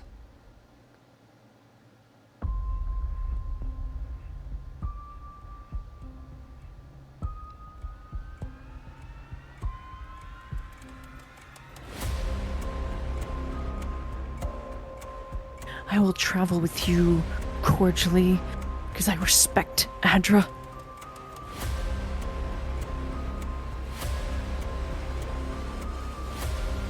But we will still never see eye to eye. Friend. You hated them as much as I did, Danriel. The people who did it, yes! Not entire races of people. And their families.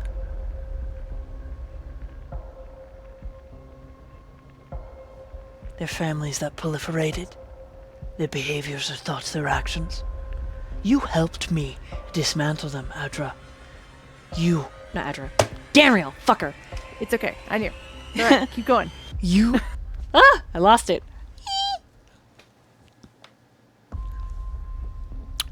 You helped me drag out their patrons. And burn them. And then you betrayed me. In some semblance of what? Honor, the right thing, kindness, hope.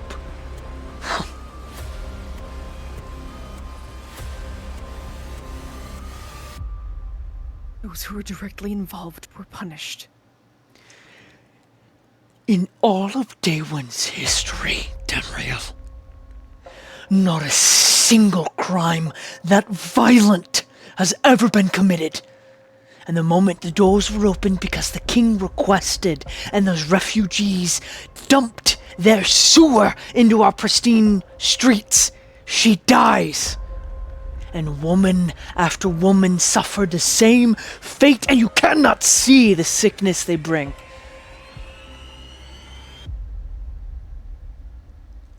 Your fathers would be disappointed.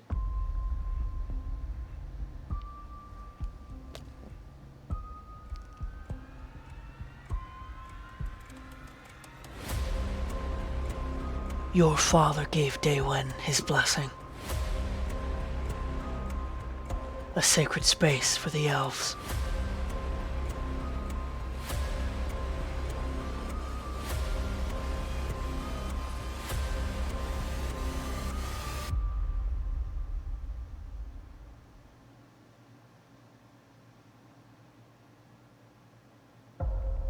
Shakes her head a little bit. You can't use them. My emotions in the situation. Keep them out of your mouth.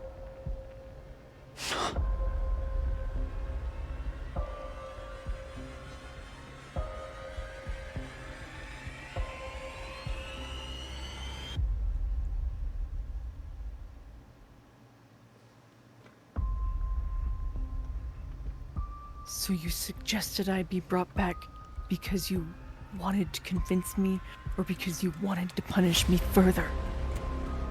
Both.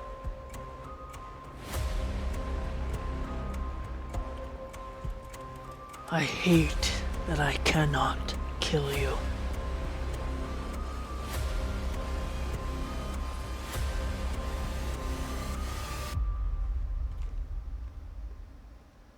I hate it.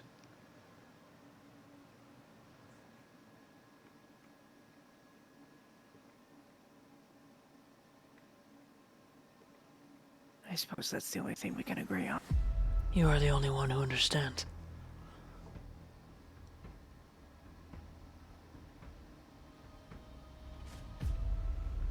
And he looks away and his expression changes, the harsh features becoming a little bit blurry.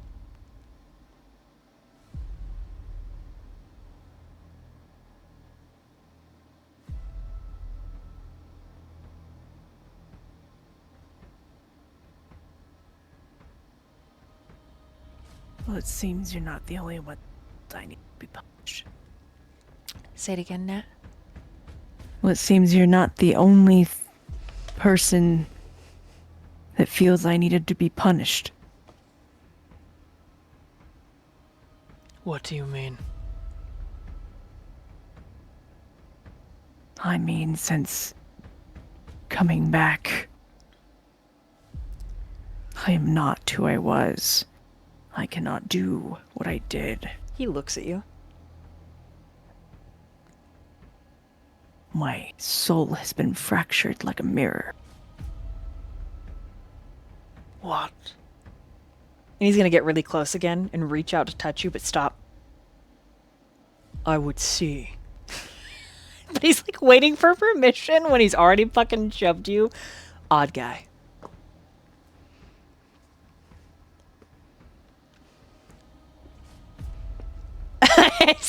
I see Vil just like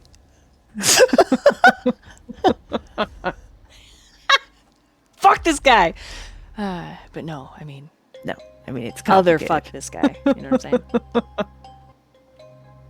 saying? Poor man. I shouldn't let you see because you might be able to use it. That is wise of you. And I am of the mind to manipulate it. But I did not have you return to be fucked with by anyone other than myself.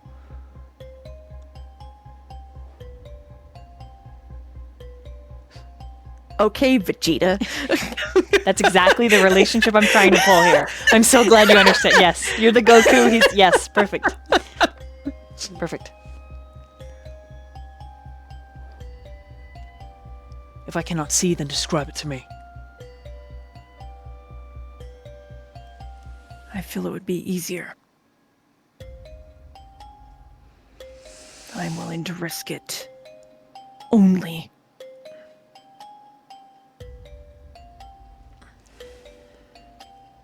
Because I think you would have the best answers.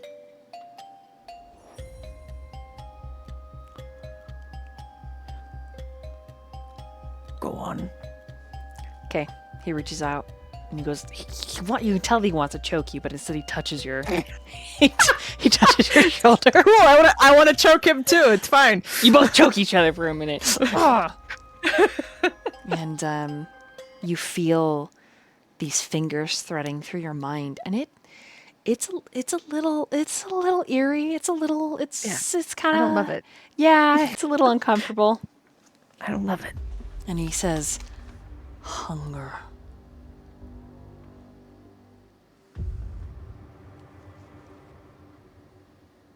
Unrelenting. Of the most insatiable kind.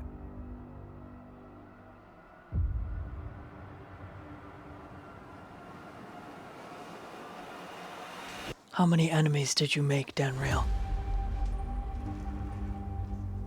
Before the end.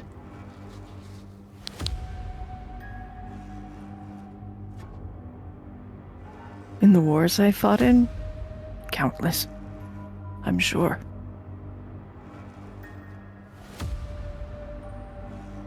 I don't remember them all by name. Especially now. I'm still remembering everything from before.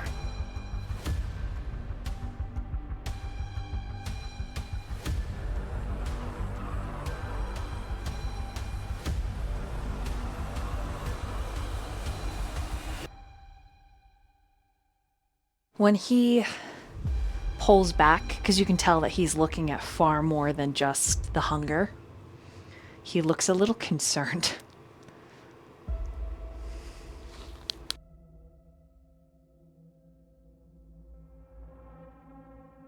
It is as if my soul is being kept in a cage too small for it.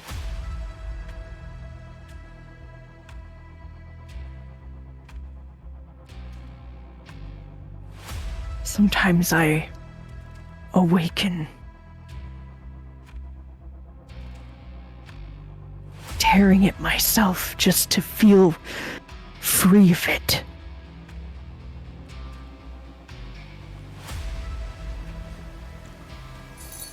This cage was not my doing.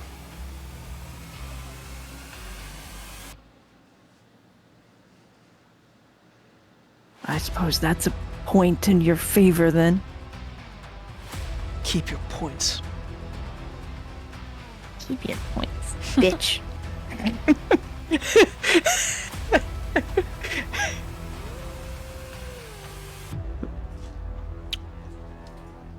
Something other than myself wants you to suffer.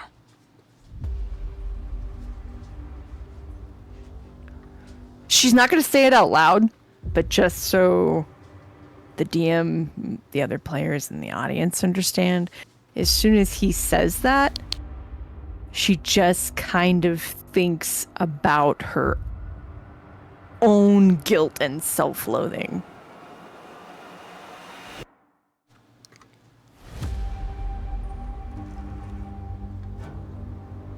Danriel, Adramir.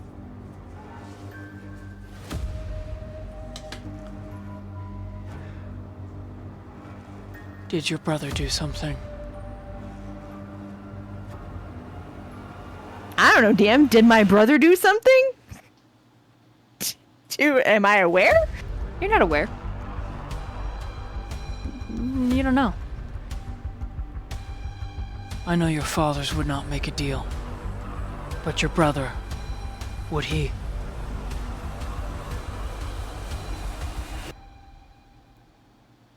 She just kind of squints at him a little bit. Should not be that foolish. But is he?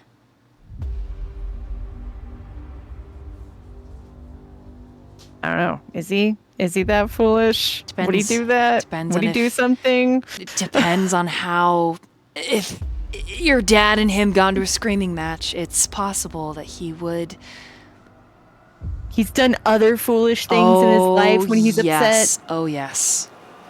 Okay. Yep. Oh, yeah. I think she gives that kind of silence where it's like, I'll take your silence as a yes I see. kind of vibe. So yes. Perhaps you should speak with him. Mayhap he could tell you more.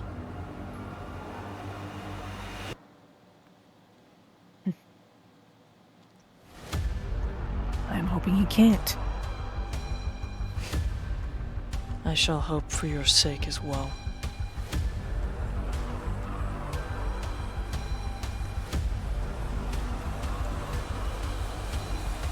Mir looks down.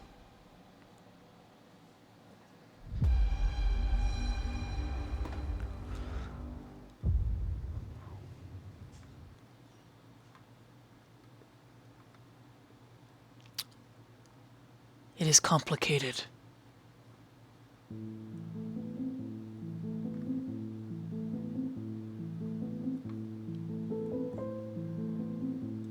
That's a word for it. Yes.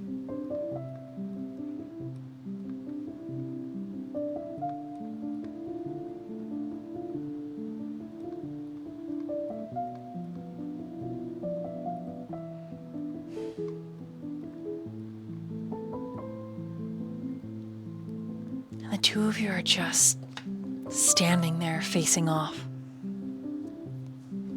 And then you sense a moment before that he's about to turn away. You say or do anything more?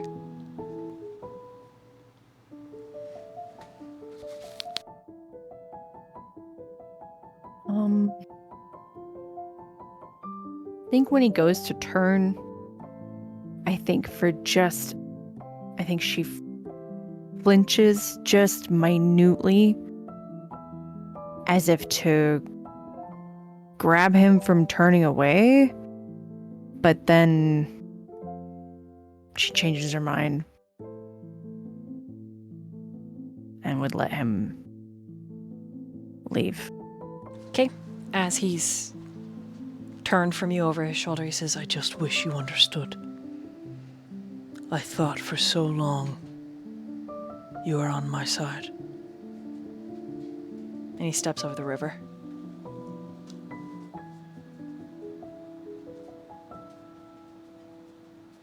I think she closes her eyes and just listens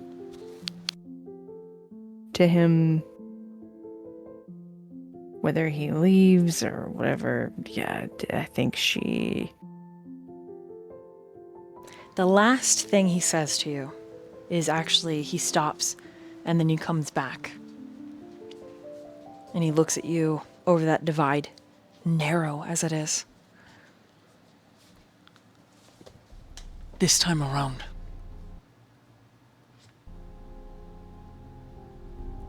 don't make her kill me. Should all this blow up in our faces, don't make her be the one to bury the knife.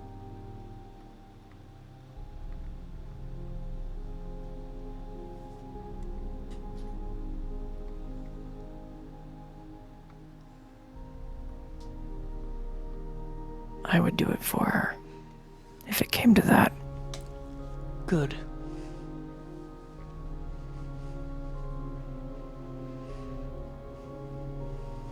And he reaches up to where your javelin cut his cheek again. As it should be.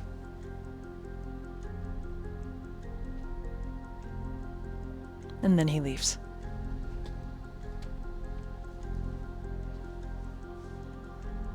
And the next moment we fast forward to where Danriel can see Mir so softly running his fingers through Adra's hair.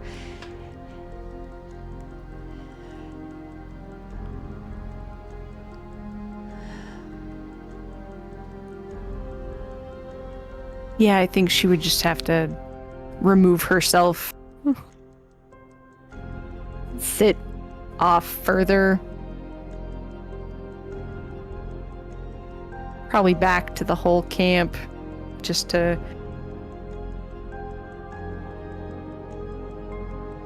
kind of try and control all the overwhelming everything that she's feeling.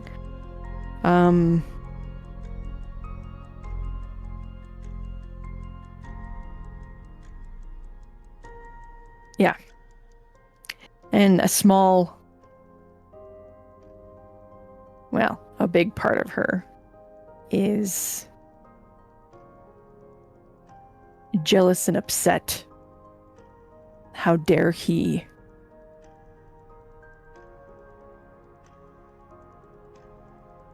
get to see his love again?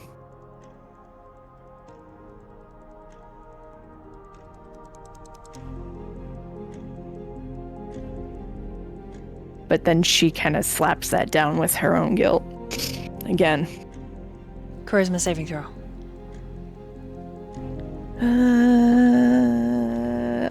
It's a nat 20 for 21. Brynwyn. Yay. Her name is Brynwyn.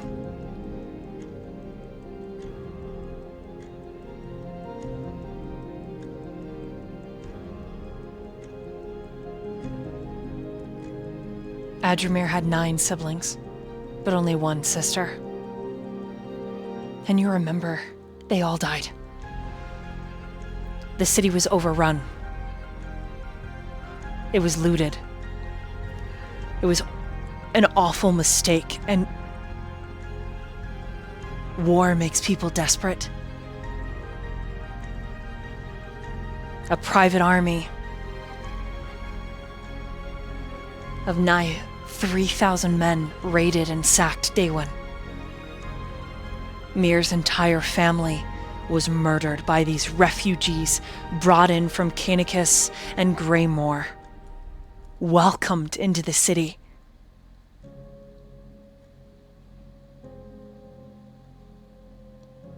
When he was supposed to be accepting medals, same as you, as being war heroes.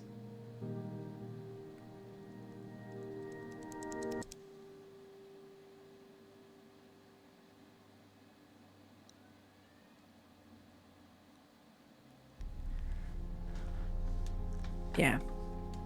She just stays to herself.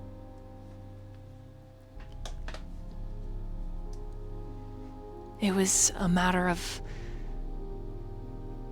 a few that were let in. and among them, even less bad apples. The wealth and resplendentness of the elves was given freely.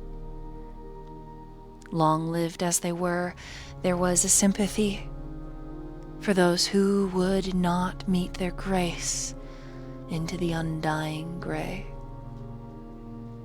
Because the elves, they don't die. They merely slip into ambiguous shadow when they are ready, unless it is their heart that breaks. Greed. Greed and desperation. And unrest.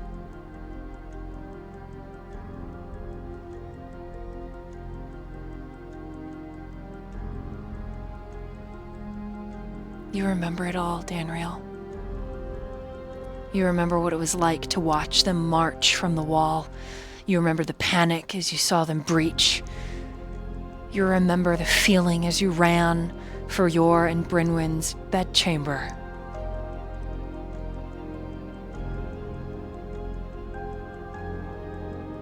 You remember how awful it was when you found Mir, holding her. The narrow alleyway that was dirty, made dirty by what those criminals did.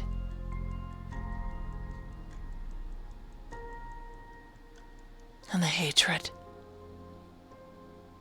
His hatred.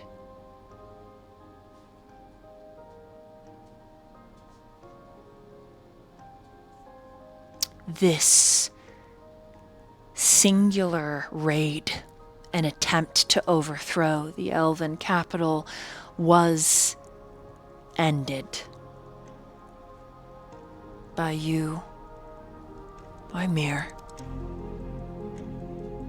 by Sadrin, and a few other close friends and allies. But Mir, he changed after that.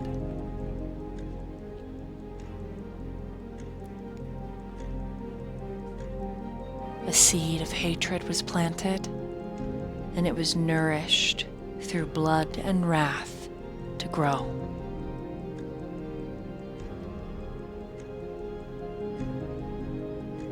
And the rest fades. A whisper of what you once knew.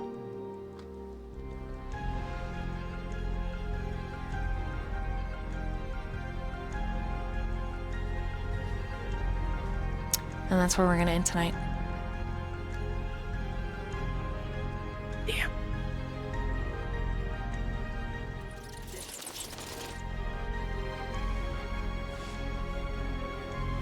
I got words.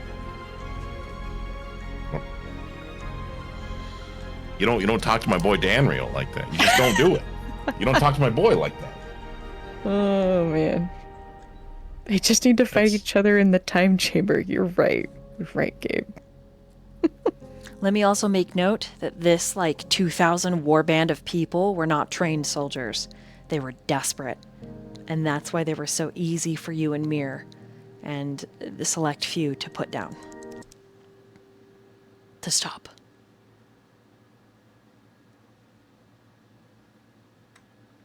Thank you, chat, for being here so late. Super appreciate it. And thank you, players. And you are right, Gabe. Yep, Danriel. That is true. That's why he said it was complicated. Still, Complications. a few bad apples does not condemn an entire people. That's what I was trying to say. I'm sorry. bad Did apples. Ethereal say that? Because I think earlier on in this campaign, Ethereal may have had some words that were quite similar to what Mir has been preaching, and I'm pretty sure was called out for such bullshit. Here's the thing. A lot of people feel that way about Drow. Here's the thing. It's a deep-seated thing on him, and it is the similarity that they have. It really is. And the last thing he would want to do is drag somebody down to his level. The last thing he's going to do is pull people like someone like Dragus or Wistful into his bullshit hypocrisy, because he knows it's hypocrisy. But how do you let something go when There's the difference. Yeah. Ethereal knows it's hypocrisy. For Mir, it is truth written in the blood of his family. And the sacking of his city that was peaceful.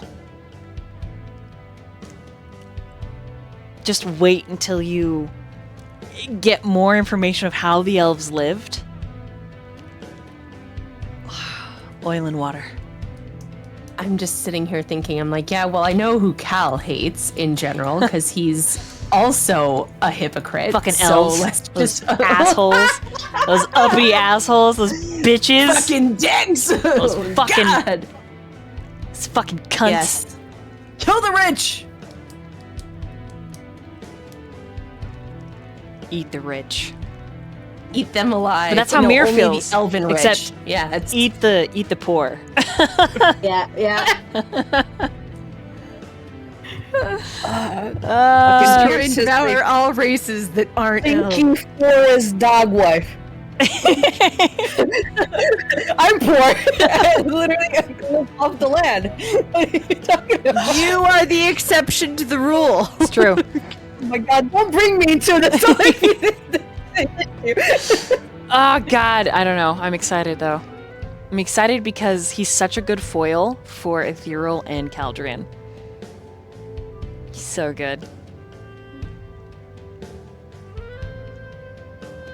We'll see. You guys might. I don't know. You might. Good job, You everybody. might stab him. I mean, if he tries to If I- commit if I- genocide, yes, I will stab him. Typical response to genocide. If Ethereal sees no reason to, if he begins to hurt, like let's say he goes after Danriel or he harms Danriel, let's say he tries to hurt Whisper or Dragus or Caius or people within the group, then yeah, no, this dude's fucking like Fuck 1,000 him up. levels of crazy. Fuck him up, Ethereal. Kill him. Which also, Ethereal is also crazy, but there's also reasons as to why. Kill him. And I can't just say it. Yeah, don't spoil it, but kill him. I'm just kidding. All right, guys, we're gonna be we're just gonna end. It's late. You guys are great. I want to do a quick thing really fast before I send my players to bed.